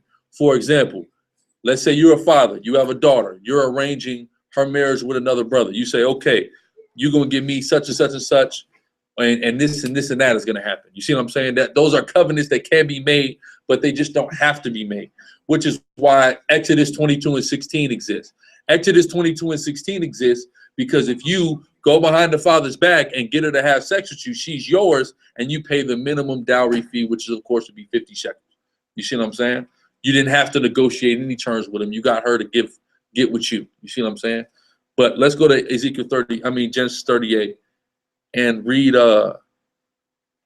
15 and 18, because this is the time when sex is not marriage. Sex is not marriage in the case of a harlot. Okay, that's a hoe. A hoe. In the case when Judah had sex with the hoe, there's a reason, and we're going to explain how this works. All right, not telling people to go have sex with hoes, but in the case of somebody having sex with a hoe, that's not your wife, that's a hoe. Why? Who knows why? Just off top, why? Everybody. Well, you're paying for it. Meaning the covenant that you're entering into this woman with is that you're going to have it, you're going to give her goods and she's going to give you sex, and that's going to be the end of it. That's what the covenant is. This is not marriage. This is a sexual favor. Of course, a daughter of Israel should never be a hoe. So if it's a mutual agreement with another woman that's not of our nation, a mutual agreement that you give money and stuff. If a woman is a hoe and somebody has sex with a hoe, that's not your wife. That's what it is. Sorry. So basically, sugar daddies does not really get married to nobody. They just he's dealing with hoes. Yeah, that's a hoe. That's somebody you're with in exchange for money. You see what I'm saying? That's not marriage. That's harlotry. You see what I'm saying? That's whoredom. That's not marriage, right? And that's cool. We're not allowed to do You that. said what? That's cool for you to do. Is it in the law that you cannot do it? That's what I'm asking. Is it in the law that you cannot do it? No. That's what I'm asking. I don't know. No, I'm asking you. Shit, I don't know. Is there a commandment that says you can't do that? I'm not sure. I haven't come across it. There's not a commandment. Listen, there's not a commandment that says you can't do it. But like our women shouldn't be harlots. That means you can't be a. That means you can't be a pimp. But you Yeah, now still mess with hold on. Now, are you from the tribe of Judah? Yeah. Are you from the tribe of Judah? You're gonna learn something. You know you wouldn't exist if your daddy wasn't a trick. You know that, right? trick. Listen, hold on, wait. You would not exist if your daddy wasn't a trick. If your daddy wasn't paying for box op, you wouldn't be on the planet Earth today. And it's cold when you put it like that. Like, wait a minute. You know, and again, nobody's telling nobody to go and buy no prostitutes or nothing like that. But this is something that they did in ancient time. And we're gonna read about it right here in just 38. No hesitation. With no, listen, when you read this, when you about to read this, you about to look at Judah like. You said, let's read that 38 and 15 to 18. 15 to 18. Go ahead. This is Genesis 38 and 15. When Judah saw her, he thought her to be an harlot. Judah seen her. He said, "This is a hoe." Read. She had on a harlot's apparel. This is a hoe. How can she be from his people? How can she be from his people? He's Judah. He's Judah. There's not no Judites. Judites don't exist. How is he from his people? He's Judah. So he's from the tribe. He's actually your daddy, Yahweh, right? My little brother, read. Go ahead, my little brother, trick. Go ahead. Because she had covered her face. She covered it. She had a veil on, but you know, hoes wear so just like now, hoe wear certain clothes that give it away. Oh, that's a hoe. You see what I'm saying, right? Right, the certain type of, you know, all that, right? Read. And he turned her, and he turned unto her by the way, and said, "Go to, I pray thee, let me come in unto thee." Hey, he walked right up to her and said, "Hey, let me hit that." He said, "Go to hither thee, and let me come in unto thee." It's in Old English, but what he just said was, "Let me get some pussy." That's what he said. That's what your daddy said. Now, okay, I'm putting this all on Judah, right? Now, we read about Levi. Levi was going around killing people. Judah was paying for it. That's all I'm saying. Go ahead. For he knew not that she was his daughter-in-law. He didn't know who this was. This is his daughter-in-law. She's tricking him in the game the whole time. But she had to have known this that he was a trick in order to be able to play this game. She had to say, my father-in-law, this nigga's a trick. You see what I'm saying? Because how else would she know? If I go out here dressed like a hoe, he gonna pay. I'm gonna get his ass. How would she know if he wasn't known for doing something like this? Okay, we got to get into the origins of, you know what I mean, our people and see these stories. This is crazy, but this is black people. You see what I'm saying? This is our people. You know, everybody had an uncle or some of our fathers. You see what I'm saying? Be out tricking off. You see what I'm saying? Mama mad as hell at home, man. This nigga out spending drunk, spending money on some little young hoe. This is how we came into it. It's not no different than what we see now, man. Our people have been the same for thousands of years. We gonna always be the damn same. You see what I'm saying? Only thing we're gonna do is in the kingdom be right and stop being so wicked. Stop running around buying hoes. You see what I'm saying? We're not gonna be doing that in the kingdom. We're gonna have our wives, right? Go ahead. And she said, what wilt thou give me? Uh-huh. That thou mayest come in unto me. So she said, well, she's bargaining the price with him. She's haggling with him. Read. And he said, I will send thee a kid from the flock. He gonna give her a kid or a goat. Read. And she said, wilt thou give me a pledge till thou send So me? she's running game. This is a Hamitic woman now, mind you. So she's running game. She's saying, look, give me a pledge. Because they working it out, but she's what is a pledge? Promise. A promise, or it's collateral. She wants collateral. She wants to be able to hold some collateral until the kid is sent to her, right? Because he didn't have to go with him. He said, I'm gonna send you a kid, right? So read. And he said, what pledge shall I give you? What you want? Read. And she He's said, so open. What you want, baby? I'll give you everything. Judah, trick. Go ahead. And she said, thy signet. Thy signet. He had his ring with his symbol on it. Okay, read. And thy bracelets. And his bracelets. He was iced out, Judah. Read. And thy staff that is in thine hand. Staff. Read. And he gave it to her. He gave it all to the hoe. Here, baby. How it took the chain. Here, baby. You just have it all. Right? Sound like a few niggas I know. Read. And came in unto her. And had sex with this girl. So here's the exchange now. This is not marriage. This is, I'm going to give you this goat, and you're going to give me that box. Right? Read. And she conceived by him. And he impregnated her. Right? Now she tricked him for a purpose. This was all for the purpose of Judah's children being born. Of course, his sons died. He hadn't raised up a seed. So through this woman was the seed raised up according to the law. But she was able to get over on him knowing he was a trick. But here's the thing with this is the reason why it ultimately wasn't harlotry was why. Now, again, it was harlotry. His intentions was harlotry. Harlotry is not marriage. But what happened? No, because she never got paid. Oh, yeah. She took the pledge and disappeared, and he never was able to send the kid to her, and he was never able to give his stuff back. But when he tries to go and confront her about it, about the fact that he hears she's pregnant, not realizing he the one that knocked her up, she said, look, nigga, I'm pregnant by you. So he never paid her, so it wasn't technically that. But it would have been. That was his intentions to it be. But she had, a little trick up her sleeve. Since he didn't pay her, she became his wife?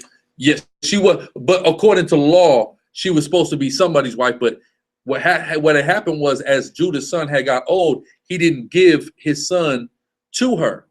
So she said, she knowing that she has to be used to raise the seed up, tricked him into it. You see what I'm saying? But in the case of prostitution, that's sex that is not marriage.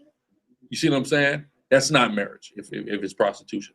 But any other time sex is happening, it is marriage, especially to our sisters. That's indefinite marriage. You see what I'm saying?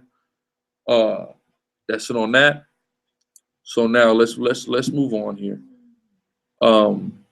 We've been talking. Give me Sirach 25 and 23, 24. We've been talking about this much all week. We've all seen what's been going on with Soulja Boy and Chris Brown. Everybody's seen that. Everybody's seen Soulja Boy's a hardened Pyru now, apparently. I'm sure. But allegedly, all this stems from what? Not quite. That's a part of it. It all stems from a girl, Karuchi. Okay. What is Karuchi? Who knows Karuchi? I mean, she's a black goop. You know what I mean? She's. Doesn't she sing or some shit? You said what? No, she don't sing. I thought she got like a Grammy. No, she's like a model and an actress. Karuchi is a Benjamite, but her mom is Vietnamese. All right. I couldn't tell you. Like K-U-R-R. It's Chi. And listen, and it's not even her name. She just goes by this. All right. K-R-U-C-H-E. So that ain't it. So this is what stemmed the whole issue. It's been a debacle setting black people back many, many years. all over social media. Absolutely retarded. Okay, so we're gonna talk about it. Give me Sirach 25. Go ahead. This is Sirach 25 and 23. Uh-huh. A wicked woman was that abase the courage. So where you at? Sirach 25 and 23. You in 25? No, you're right. 25 and 23 to 24. Go ahead. That's a base, bro. Mm-hmm. It's Sirach 25, 23. A wicked woman abate the courage, make it that heavy countenance and a wounded heart. That's right. That's what a wicked woman does. Abateth the courage, maketh a heavy countenance and a wounded heart. Chris Brown has started many issues with various people behind this same girl. Meaning what? She has wounded his heart. Read. A woman that will not comfort her husband in distress, maketh weak hands and feeble knees. Read on. Of the woman came the beginning of sin. Of the woman came the beginning of sin. Read. And through her we all die. And through her we all die. And we see how this situation has gotten out of hand. Real actual gang members are being involved in this situation. This can go anywhere. They're supposed to have a fight, but who knows where the hell it's going to go. You see that? But a lot of this happens the same way so many conflicts happen within our community is over some damn girl. The same reason he was beefing with that clown, hot fry head ass nigga Lil Yachty was over India Love. All of this is happening over these women, man. Niggas is ready to kill each other over these women like there's not more of them than there is of us. You know how many more black women there are in this country than black men? Who knows the number? Like 7 or 1. 2 million. It's 2 million more black women in America than black men in America. 2 million. So y'all beefing over Karuchi and India Love, it's 2 million other black women that's out there. Majority of which are single women, right? So, that on that? Salakia, let's go to Isaiah 3 and 25, please. This whole thing is ridiculous. And everybody wanted to crucify me when I made this statement on Facebook the other day. But it's one of the truest statements that's been made about this situation is that Tupac has paved the way for the Chris Browns and for the Soulja Boys of the world. I was talking to Shamar earlier today about this, Sergeant Shamar Yashar in the camp. You know he actually, in the 90s, went and saw Pac do the Humpty? He said Pac had the nose on and all that. That's where Pac come from. You see what I'm saying? Everybody, praises him for his thug life and all that was going on towards later in his life. But he started dancing the same as the other two niggas. All right? Yeah, a ballerina. He started on the East Coast the same as the other two. Right, Baltimore Arts Theaters with Jada Pinkett Smith. Then moved to the West Coast and wanted to become a gang member after he became rich famous. You see what I'm saying? Retarded. He paved the way for these niggas. Go ahead. Isaiah 3 and 25. This is Isaiah 3 and 25. Thy men shall fall by the sword. Thy men shall fall by the sword. This is a curse that God is declaring against our women for their evil and their wickedness. We have curses that come upon us for our evil and our wickedness. They have theirs. It says, read it again from the top. Thy men shall fall by the sword. Thy men shall fall by the sword. Black women, black mothers, black wives, black sisters, black best friends that are females have to deal with the loss of their best friends, their significant others, and their sons as a part of the curses that are upon our people from your rebellion against the laws of God. And this, what we're seeing is these niggas playing gangster in something that's so very serious in situations that have happened so many times in that very same hood that they all is falsely claiming. You see what I'm saying? Read. It says, and thy mighty in the war. And thy mighty in the war. Black women losing their men through their sin. Black men dying from their sin. Black men having to do with their women being hoes for their sin. All of these various things, right? And we're seeing it and it's being glorified and it's being extolled to the height of heaven and it's what everybody is talking about. And it's exactly why we're destroyed as a people. Exactly why. All of this madness, all of this backwards progression. Again, just like with this guy Tupac. Tupac was supposed, he got a mother that was a Black Panther and an auntie that was a Black Panther, and he was supposed to be promoting consciousness and Black upliftment and Black unity. But then you started going back. You're supposed to go from being a criminal and a gang member and then become positive and grow and become better. Not be a Black Panther and then turn into a gang. He went backwards.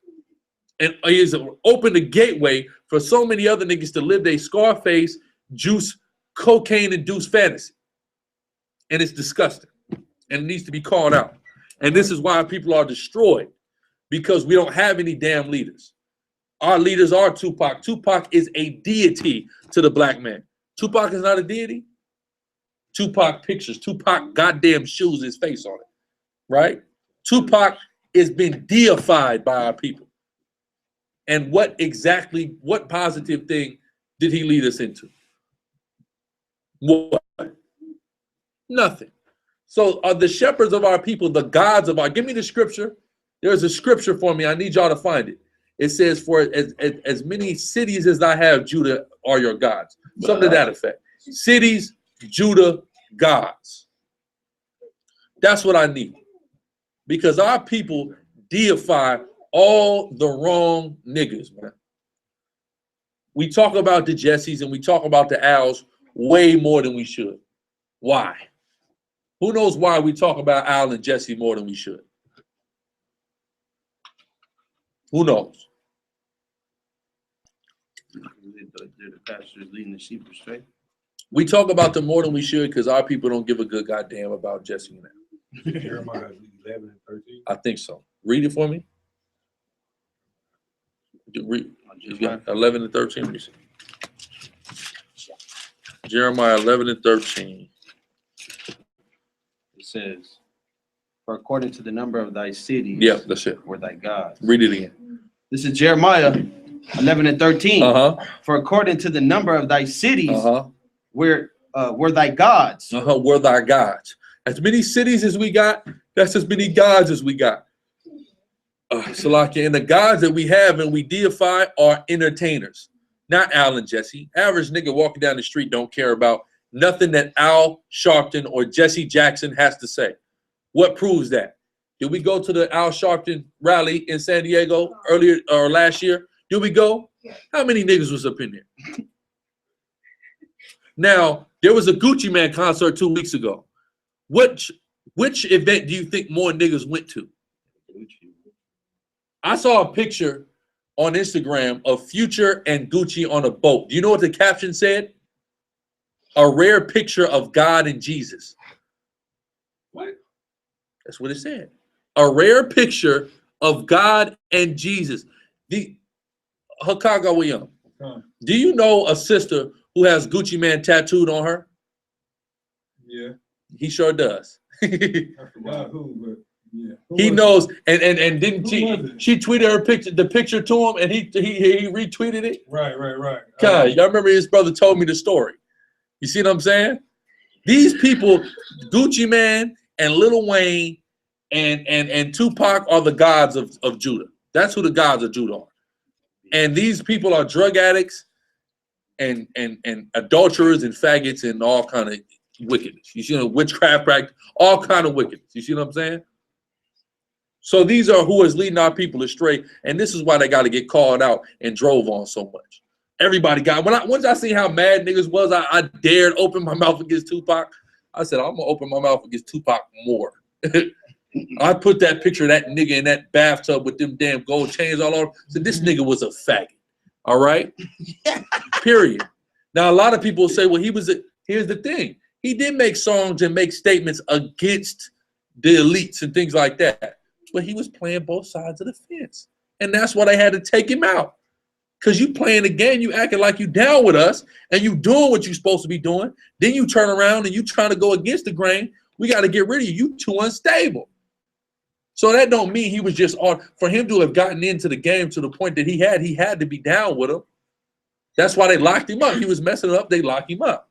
All right, cool. We're going to let you out. He keep messing up. What's the next step after locking you up? You're dead. Now you got to die because you switching up too much. You down with him one day, taking the homo pictures. Then the next day you talking, you trying to bang on him. Nah, you gotta go. He was with them people, right? Bayan recall.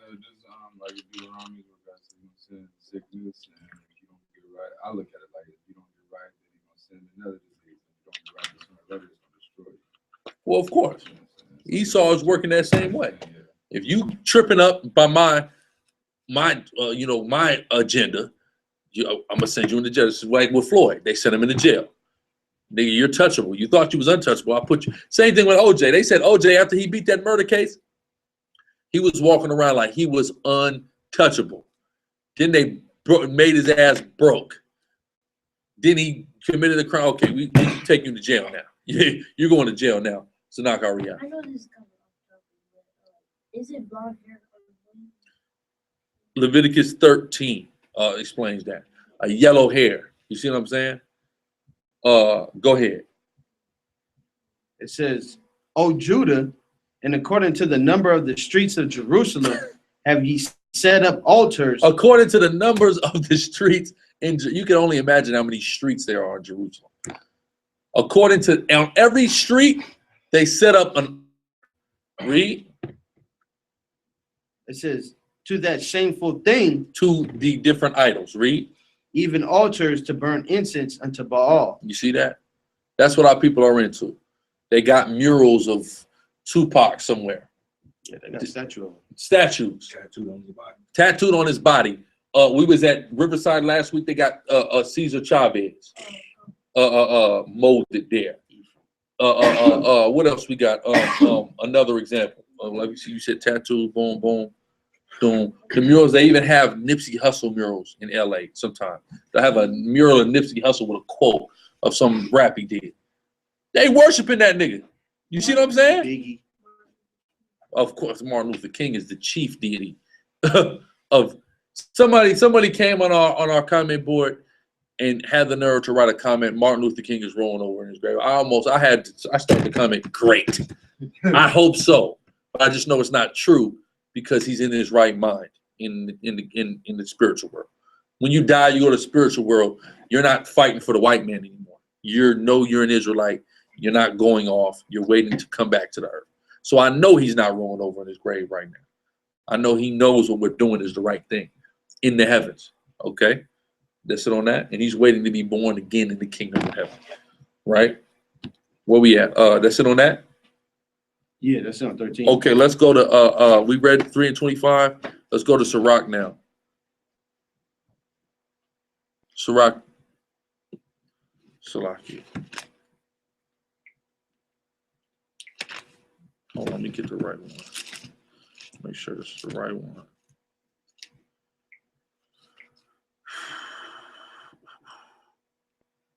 Sirach 3 and 26. This scripture we're getting ready to read is a very powerful scripture in regards to this whole situation. Sirach 3 and 26.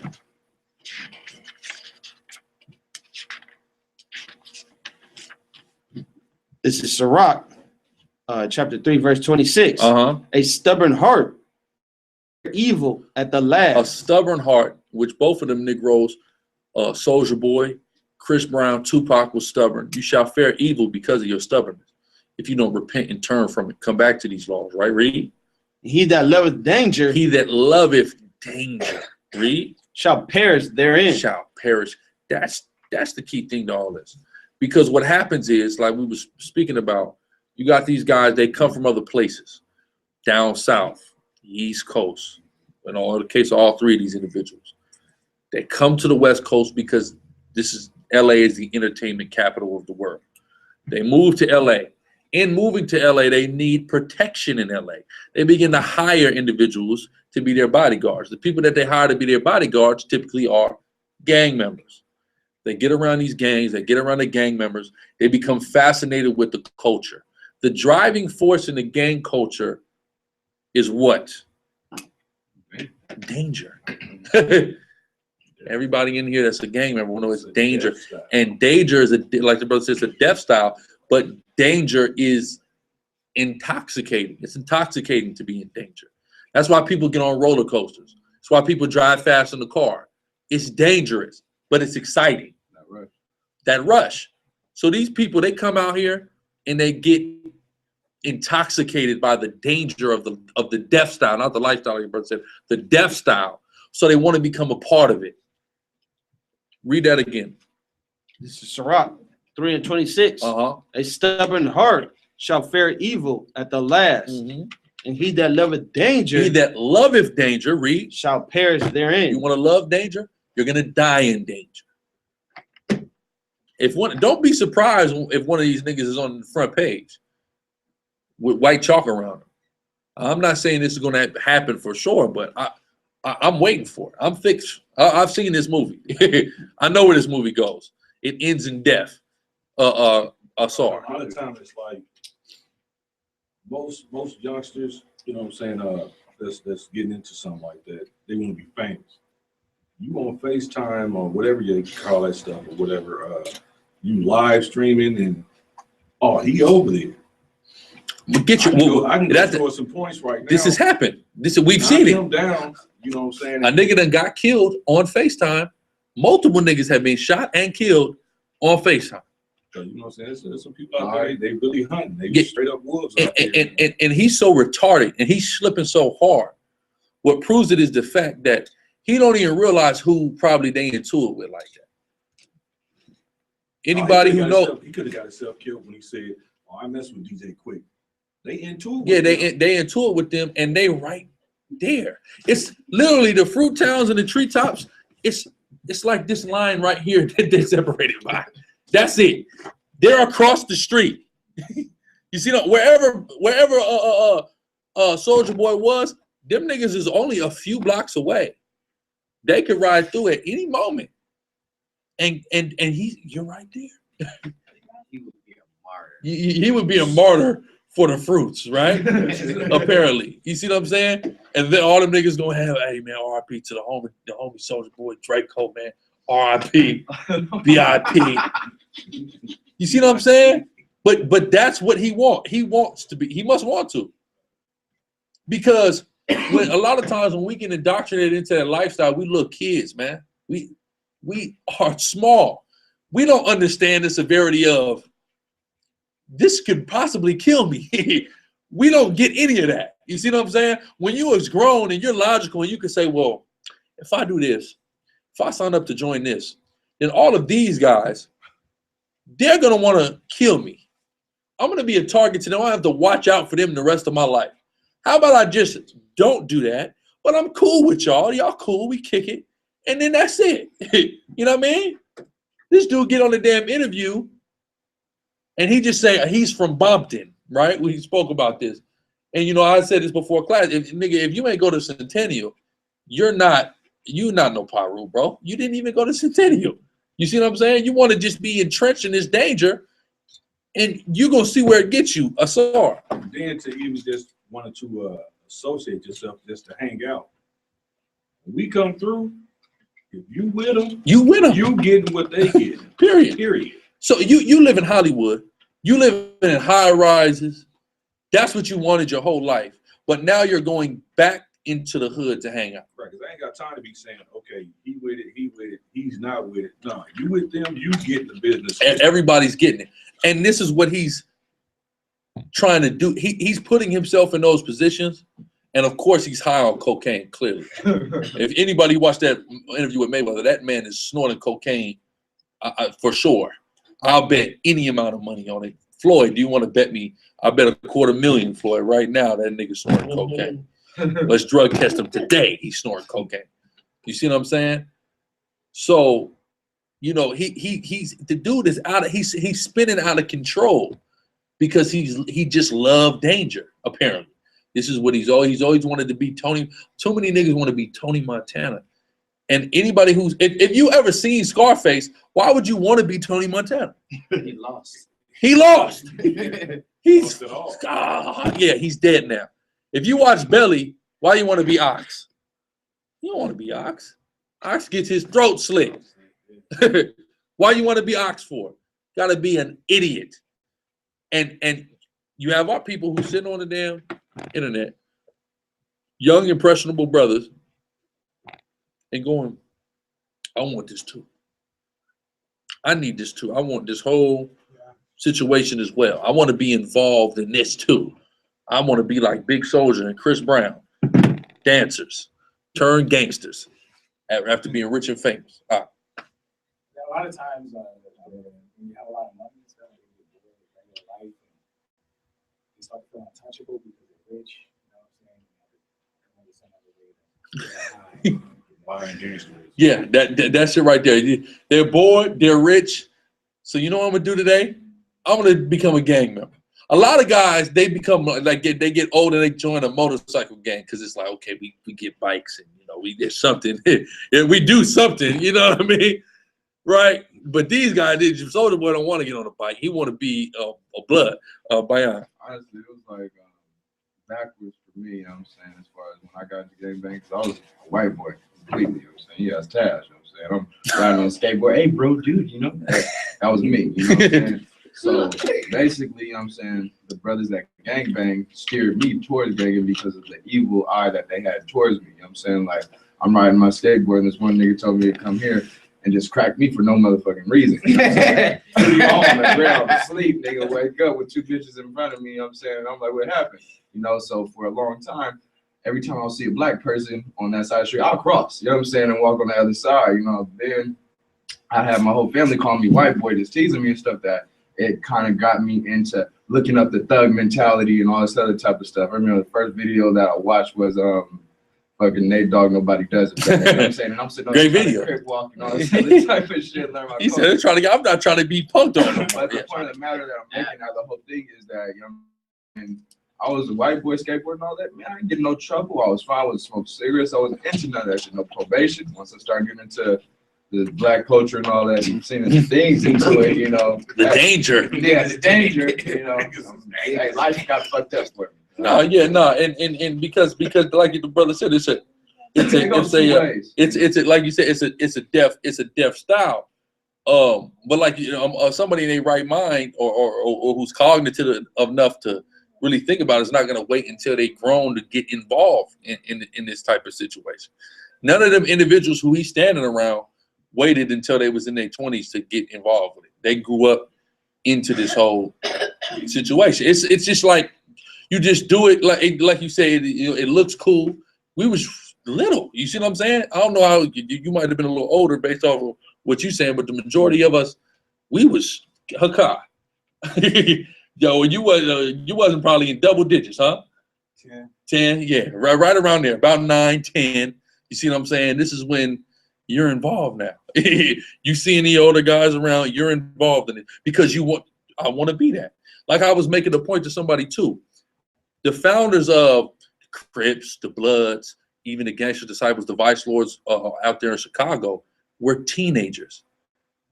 Niggas was 15 and 16 years old who started, not niggas who was 30 and said, yeah, we're going to start a street gang. No, niggas was teenagers. And you got this macho, this machismo, this bravado going on. Niggas is going head up, and them niggas, they got hands over here and that. So you get a reputation that way, and that's how it spread through that way by teenagers. This was not grown men that founded this. So you into it because you got indoctrinated into it as a kid. Now I'm 25, and I want to get put on now at 25. Or I want to pay somebody to say I'm on that at 25. But like this brother said, nigga just bored. He's done been Soldier Boy. He done did the U. He done did all this. Now he's opening up a new chapter in his life where he's a blood gang member. According to his statements, I'm from Bompton, Fruitvale, Pyro. I'm a blood gang member. His exact quote. I'm from to go to my hood. To be from somewhere, I thought you had to you grew up over there. You know what I mean? You lived over there for a period of time. You at least went to high school over there. You lived over there. Or you just be over there hanging out all the time. Yeah, or you at least, you be over there hanging out all the time. None of it. I mean, to say that you from over there, you ain't never did no hood patrolling, none of that. You ain't stood on the block all night. Like my big homie say, you close to your 30s and your 40s, and you want to try to get in, you in the fourth quarter. The game is over. The game is over with. Hey, just like with the Most High, he say, turn to the Lord in the days of thy youth when the evil days come not. Meaning, I don't want you unless you're useful to me. What use are you? You see what I'm saying? Little niggas don't care about putting in work. Why? They go to YA, they come home. Hey, Yeah. I'm going to YA, I'll be home. Plus, you a trophy.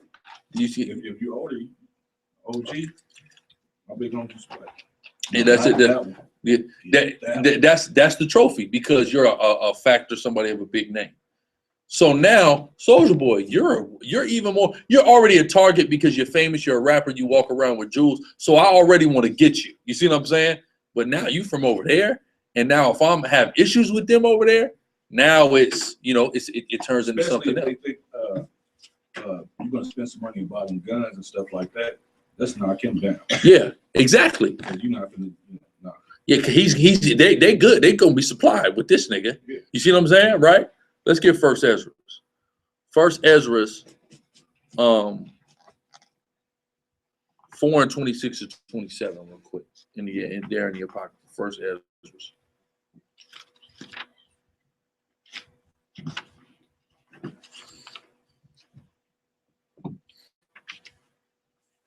This is First Ezra 4:26. 26 to 27 in the 4th chapter. Read. It says, it says, yeah, many there be that have run out of their wits for women. For women, because Karuchi is one of the hearts of this, because both of these individuals are supposed to be from the same, I don't even want to say, they claim the same hood. That's what I'm going to say. They claim the same hood. Okay, okay. They're claiming the same hood.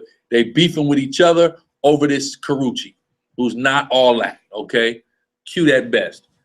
Running out of their wits for this woman, especially Chris Brown, who then started conflicts with several people off virtue where they liking her picture.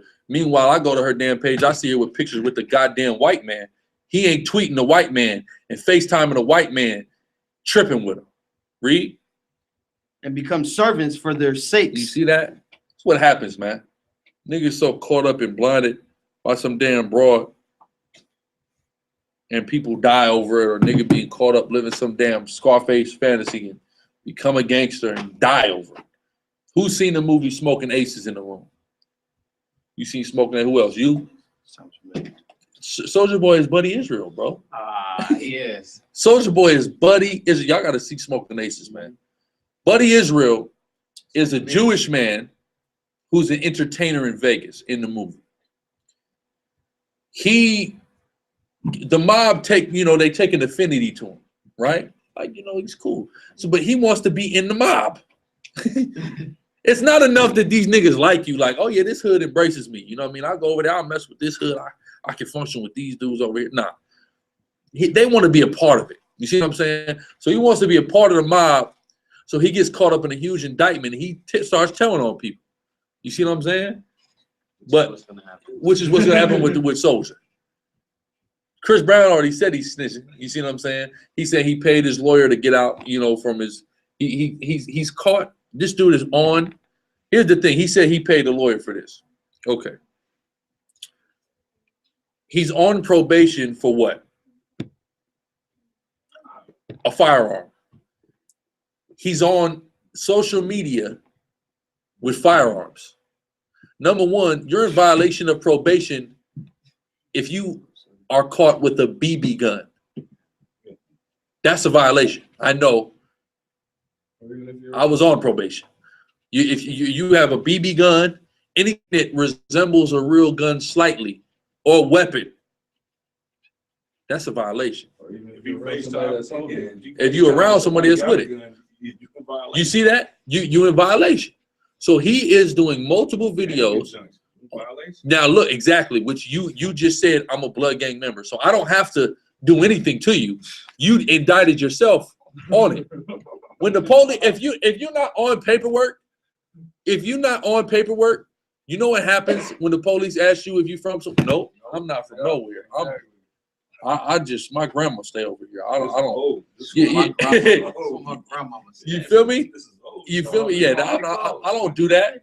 You should have. I was so upset when I found out what was going on gang injunction. It didn't make no damn sense because the way that they'll try to, the type of BS they do once you on gang injunction is just insane.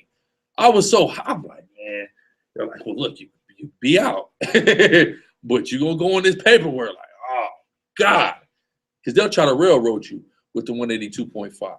You see what I'm saying? So I don't need to even get you. I don't need to catch you on a case. You done said you for. He said verbatim on, I am a blood gang member. All right, the Soldier Boy, let's add him to the injunction. Soldier Boy. This shit is not real. It's wrestling.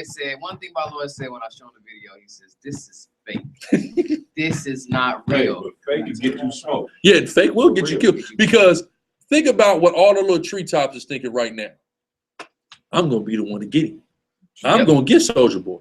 Yeah. That's all they thinking. He don't even realize that he's rubbing shoulders with niggas that's from over there. Because if he's rubbing shoulders with YG or any of the individuals affiliated with him, Buddha and them type of Slim 400, them type of dudes, them is, you know, that's them dudes. You see what I'm saying? And the little dudes that they be around, they thinking about how they're going to be able to get close to you and get up on you and do what they got to do to you. A little nigga will go to jail for life to say he killed Soldier Boy. I'm making this up. Okay. Come on, I got it. I did it. He gonna go in. He gonna hit the yard, nigga. I killed Soldier Boy, nigga. Have a nigga taken care of. You feel me? Nigga will take care of him for the man. This nigga chipped Soldier Boy. Hey, Soldier Boy got put on fruits, and this nigga smoked him. You see what I'm saying? Nigga will really, you know what I mean? A nigga will throw it away the rest of his life just to go down in infamy in history and quote unquote immortality as the nigga that killed Soldier Boy. You see what I'm saying? This is the type of sickness our people are into, and you gonna play with that when you don't have to? Let's say he said he was doing some type of gang banging or whatever sort when he was young over in Mississippi. You clear across the country now, bro. You don't gotta worry about that. You grown, you rich. Why would you then involve yourself in a whole new conflict in a city where it's going down there? And then you go just walk through? He that loveth danger shall perish in danger. That's what's gonna happen. One way or another, Most High gonna bring the judgment. The brother made a good point. He said, brothers get money and they get bored and don't know what to do. Who does that? Esau does that, man. Esau lives his life with a bunch of money and he's insatiable. He gets bored. He wants that rush, you know, of life. He starts to jump out of planes. He starts to jump with a hang glide. Base jump. We don't do that. He wants to climb up on top of a construction crane with no tether on and just hang and do pull-ups off of the damn thing. You know what I'm saying? On the side of buildings and what is it? Parkour. That's what he wants. That's what Esau wants to do. And that's what these dudes did. They done moved all the way from Atlanta, all the way from Virginia, moved over here to Beverly Hills and Hollywood and got bored. And said, you know what, we be having the blood niggas in the studio. I done chopped it up with them. I'm going to the hood tomorrow. And next thing you know, you're in the hood. Now I'm going to the hood the next day. They got some good bud over there. They told me I can come get some bud if I need it. You know what I'm saying? On my way to the damn freeway, I'm stopping the hood real quick and go get some bud. And then when I go get some, I'm going to sit, smoke a blunt, smoke two blunts. You got it, big homie. Then they start, you know how I start too. He probably over there get high, he get funny. They be like, hey, blood from the set.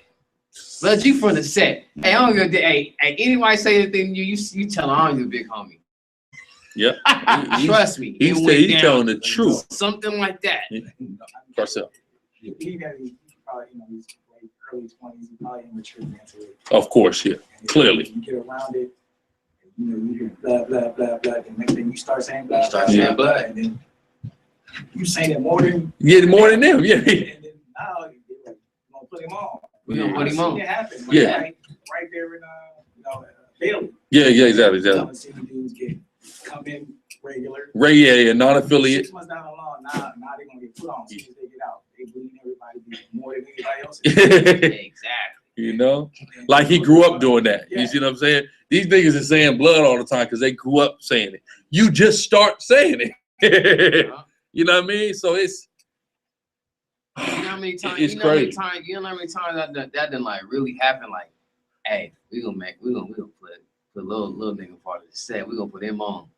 and they just sitting there just googly eyed like, yeah, for real. Either you get stolen or they just keep talking about it, and eventually, you know, nah, such my big homie, or I know such and such, and this blood, this is blood that. Like the bro woman little brother.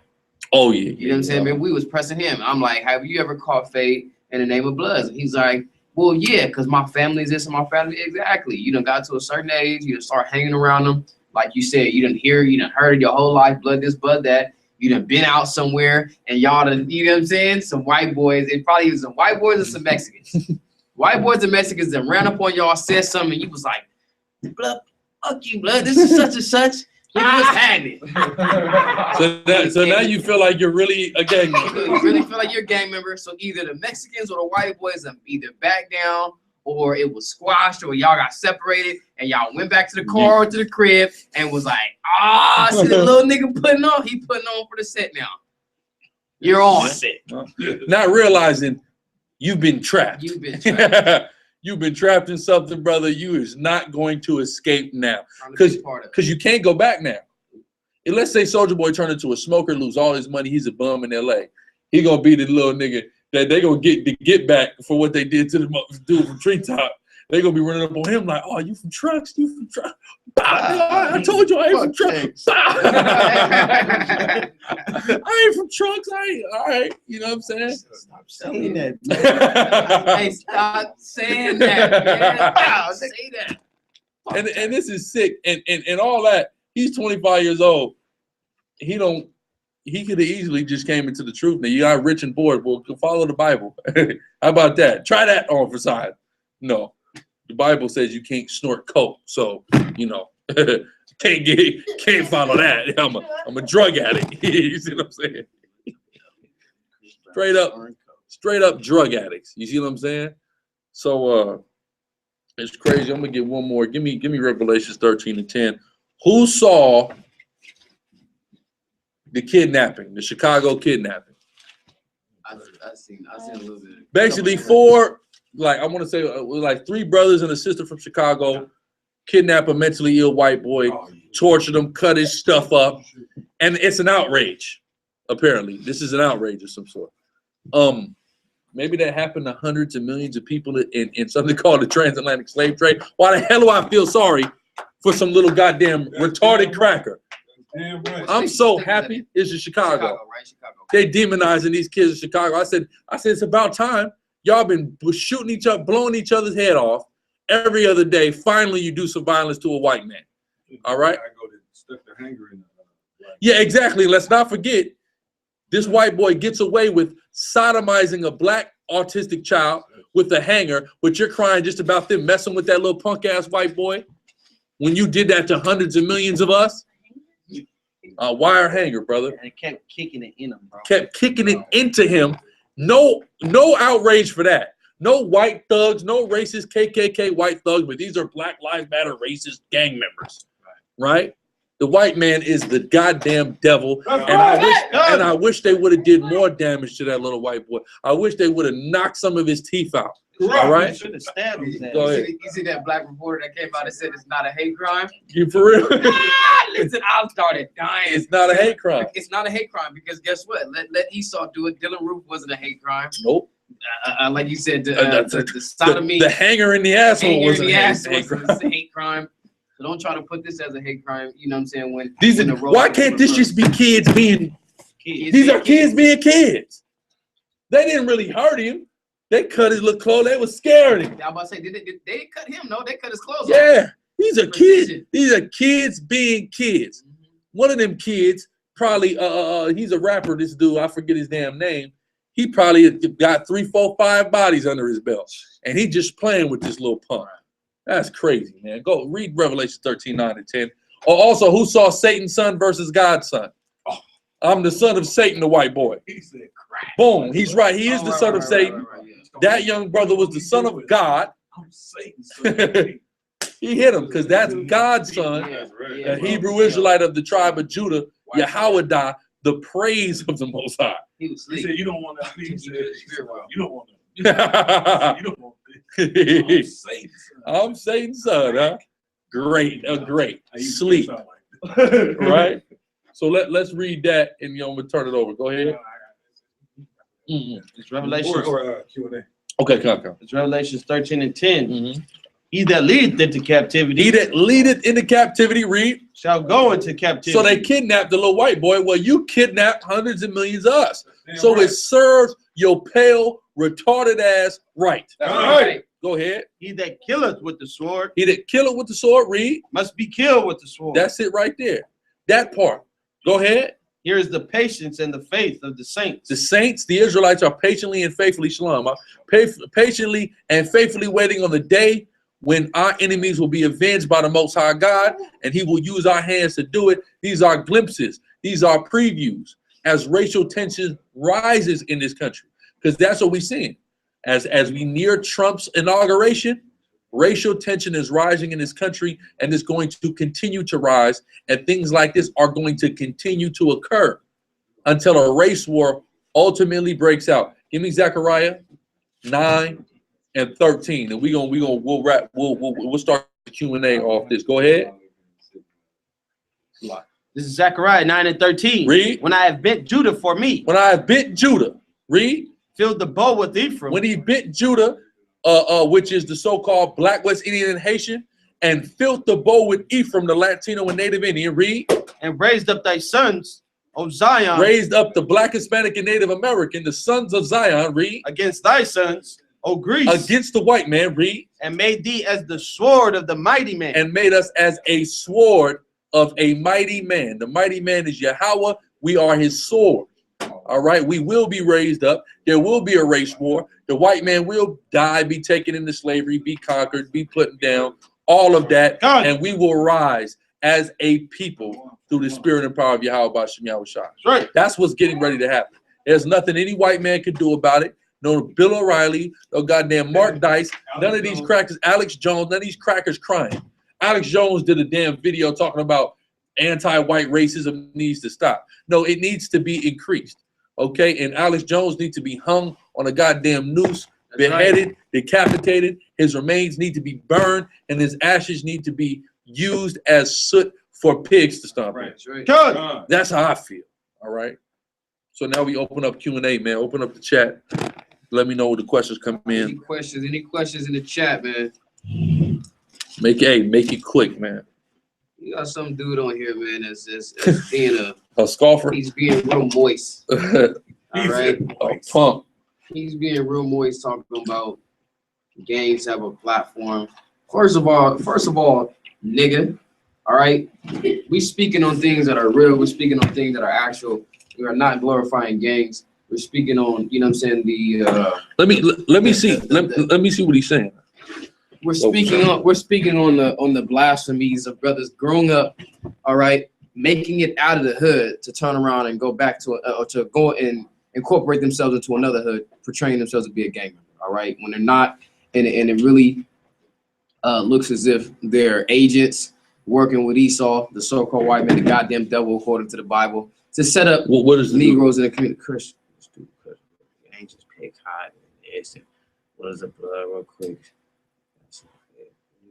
Oh, it was up here. Every cult has a ritual beliefs. Every cult has rituals. Wow, gangs have a platform. Within gangs, go down. He was being. Yeah, some people are so stupid, right? And here's what I mean. You know, we have to speak and deal with the issues that affect our people in our people's minds the most. This is the only way to reach them. Praising gangs. Nobody, that's what I'm saying. Nobody prays gangs. That's retarded. But our people are into this. You see what I'm saying? A lot of us came out of that. So in knowing that, we have to talk about these things to get people out of that. You see what I'm saying? Give me first, you know what I need. 1 Timothy 1 and 9. I mean, it's simple. If we don't talk about these things, then how are we supposed to reach individuals that's lost in these things? Makes absolutely positively no sense.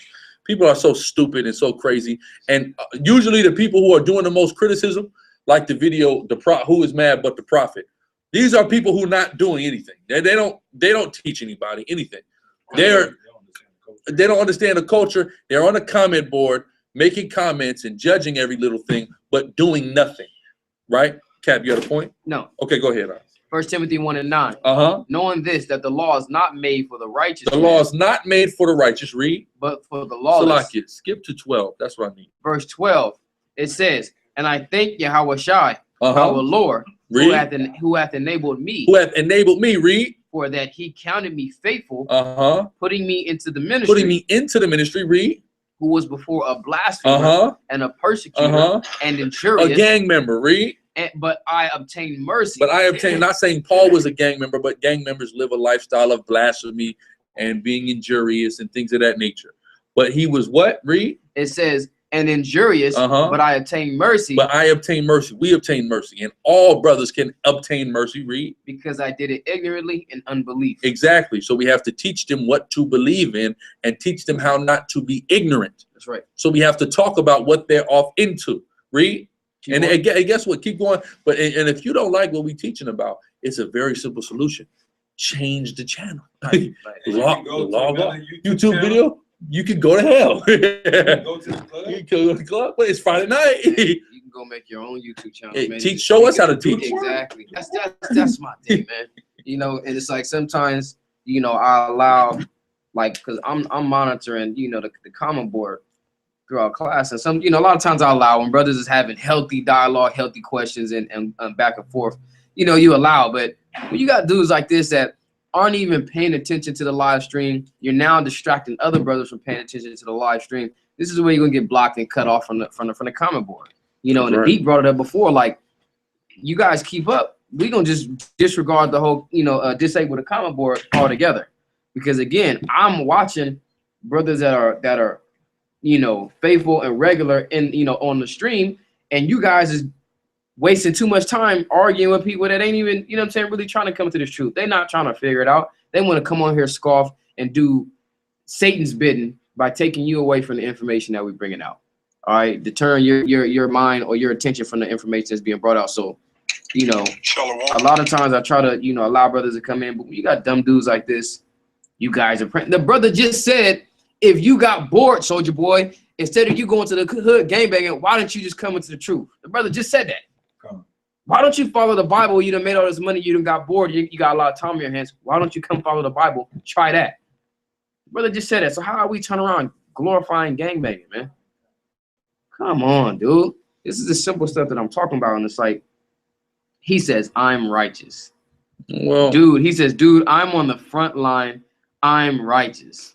What's his video channel? Well, let me prove it. Yeah.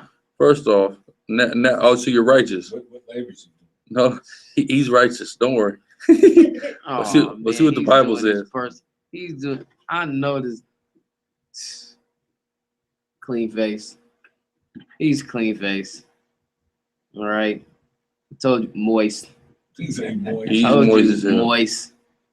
You want to come on, man. So you're righteous.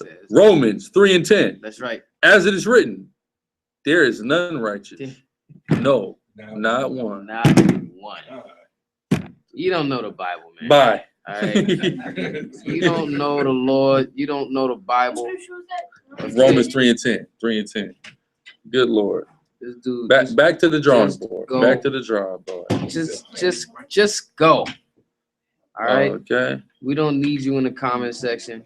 All right. The Lord is not dealing with you right now, man, and you need to repent, man. All right. And it's through the Spirit that the Lord brought you across the SICARRI live stream. That's right. So if you sit back, humble yourself down, and listen and learn something, that's right. All right, then the Lord might, you know, put you on a path of righteousness, that narrow path. All right. And he won't put you in a position where you got to mar your beard. All right. Dude. What else we got? Real quick, man. Let me go back. Cause we've been getting on this damn dude. This brother's demon. Probably asking questions. All right. Puppets on the stream. Y'all ever thought that you was in a movie? Oh my God. Don't get high and come on our comment board, please. And he said something about Paul Walker. Paul Walker died the same way he was depicted him. We don't give a damn about Paul Walker up here, okay? Paul Walker was an Edomite, and he died in a righteous manner. All right, judgment from the Most High in flames. That's right. All right, which is poetic for the fall of his race. That's right. It's epic proportion, epic fashion. That's right. Somebody said, how do Yahushua feed thousands with one fish? We've gone into it. All right, go into the Bread of Life series. Bread Watch of that. life, bread of Watch life. That's right. That's right. that. All right. Okay. It says, oh my God.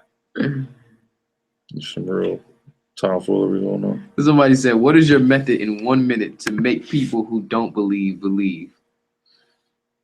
Didn't make them understand in go to our YouTube and watch how we do it. All right. in 1 minute, you make me, dude. Who are you? Is the gorilla Hebrew the leader of SICARRI? You are absolutely correct. Right. Okay. Let me tell you something about my life.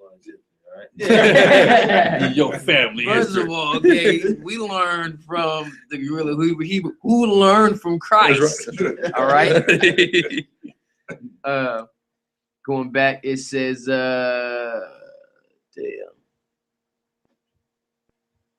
The Lord asked Ezekiel to take a wife of many whoredoms. I believe Hosea. I was about to say, I believe that was Hosea. If you go on Hosea, that's why he tells the children, she is not my wife and I am not her husband, because she was being a hoe. Okay, so he's telling her to stop and repent from doing that and come back to me, which ultimately was the allegory for Israel. But Hosea didn't have a wife that was a hoe. Go ahead. One brother said, I was an atheist a couple years ago. Is that bad to be one? It's horrible, but if you ain't one no more, then give me. Go ahead, so I'll get the scripture. Yeah, while you get in the scripture, I would say, I mean, it's a beautiful thing that you come out of that, because we know that atheism is doctrinal.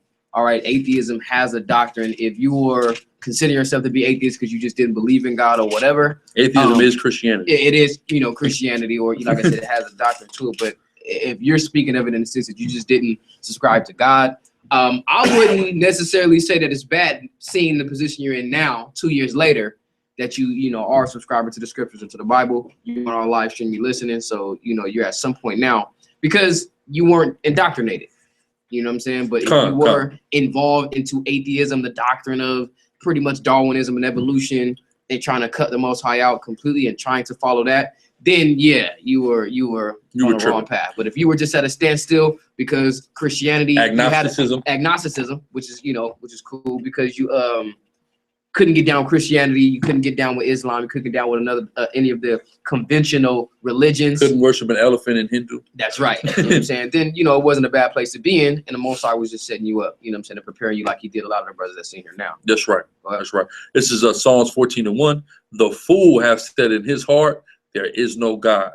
They are corrupt. They have done abominable works. There is none that doeth good. So you'd be a damn fool to say there is no God. But if you don't feel like that now, it doesn't matter how you used to feel, honestly. That's right. That's right. It's later for that. You've repented of that because you don't feel like that anymore. What do you think about the supposed war that's going to be paid by the U.S. in the near future? It's never going to exist. Yeah. That's how I feel. Okay. Tuesday, what is MK Ultra? MK Ultra is witchcraft. In short, witchcraft. Okay. Witchcraft. Okay, real quick. How do you brothers daily kill your flesh? Do you struggle? Great question. Great question. I mean, to be honest, you just fight the temptation, man. Sirach 2:1. Sirach 2:1 is always a great scripture to go to, especially for the brother that just came out of atheism or not believing in God or the concept of God. Bring it out. Sirach 2:1. My son, if thou come to serve the Lord, prepare thy soul for temptation. When you come to serve the Most High, you got to hold that, because there's more on me on that. When you come to serve the Most High, you got to prepare your soul for the temptation. So, obviously that would be killing off your flesh and preparing yourself, which is to be involved into these scriptures, meditating. Give me Psalms 1 and 2. You know what I'm talking about. You know what I want. Bring it out. Continuing. Yeah. Set thy heart aright. So that's one of the ways that you can kill off your flesh. You need to set your heart, which we know is our mind. We got to be setting our minds aright. Hold that. Bring it out.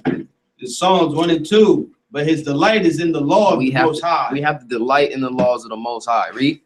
And in his law doeth he meditate day and night. And you must meditate in the laws day and night. So when you are setting your mind aright, that means you are constantly meditating, constantly involved into the scriptures where you're actively, whereas if either you're actively reading or you're constantly just thinking, you know, and trying to set yourself in order, constantly counseling with yourself, constantly counseling with brothers, you know, I think that's a good way that we fight our flesh. I got appreciate us in the sector of SICARRI San Diego specifically, constantly just communicating with brothers, you know, evaluating ourselves, evaluating breakdowns, understanding, trying our best to understand the scriptures more and more every day.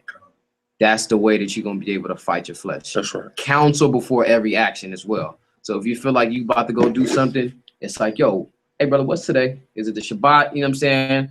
What about this? Is this animal going off? So on and so forth. Brothers is always communicating. So, you know, but don't hesitate. Hey, you know, you can contact us on YouTube. If you have to, if we the only brother that you can contact or feel comfortable contacting, hey, hit us up or find a brother that's out there where y'all can just kind of keep each other, you know, toes sharp, or keep each other on your toes and keeping your sword sharp. What you got? This is the book of Romans 7, and I'll start at 14. For we know that the law is spiritual, but I am carnal, sold under sin. For that which I do, I allow not. For what I would, that do I not. But what I hate, that do I. That's the struggle that, you know, we're dealing with. But we hate it because we're trying to be righteous according to the Most High, but it's in our flesh, so we just have to fight it. You see what I'm saying? Like the brother said with the law, we know that the law and Yahweh Shai is the embodiment of the law, is the bread of life. The term bread in the Hebrew is lakam, which also means fight. So you go check that Bread of Life series like we earlier plugged too, and that'll give you some more insight on this as well. But I'm gonna keep going in this. If then I do that which I would not, I consent unto the law that it is good.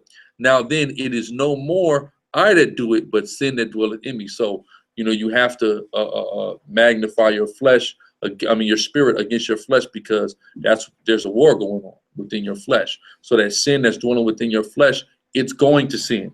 You have to fight that sin. You have to transcend that sin. So you got to do it. Also, man, going into Hebrews, the 5th chapter, one of my favorite chapters in the scriptures. I go to it a lot when I'm breaking down, you know, the scriptures to brothers when they first coming in. You got to cast off the old men, all right? You can't be conformed to this world. You got to transform your mind, renew your mind, come out of those old ways, be reborn, and then properly grow. That's another way that you're going to be able to combat your flesh and combat the evil and demonic forces of the world. Cast off the old man, become new, and then grow properly. Get a good understanding of the scriptures. The brother just brought out in Psalms, the 1st chapter, where it says to delight in the law and meditate therein day and night. That, for brothers coming out of the world and new into this truth, that's what you need to be focused on, because it's going to serve a significant purpose. When you start to grow, you start to get into the deeper matters of the prophecies of the scriptures. You gotta go? No. Oh yeah, you start getting into the deeper matters, and you start to walk through life. Everything is then put in perspective according to the Bible. All right. So if you cast off the old man, grow properly, get the law, and then graduate into the strong meat of the scriptures, everything else you'll start to see it. You know what I mean? So I think that's a good one. I'm gonna take one more. Sorry, I don't know how to learn any more dumbasses. Great.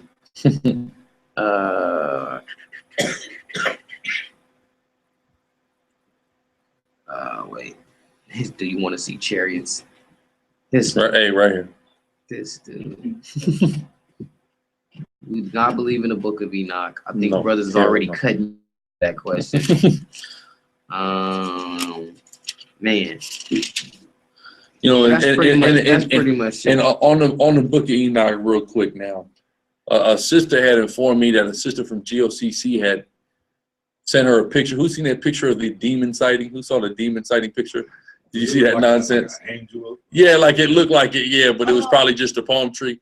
Right. Anyway, so, and it's funny because I said, you know, them dudes, they worried about some type of demon on some sci-fi book of Enoch, but they'll let the demon on the loose in their congregation, the white man. Insane.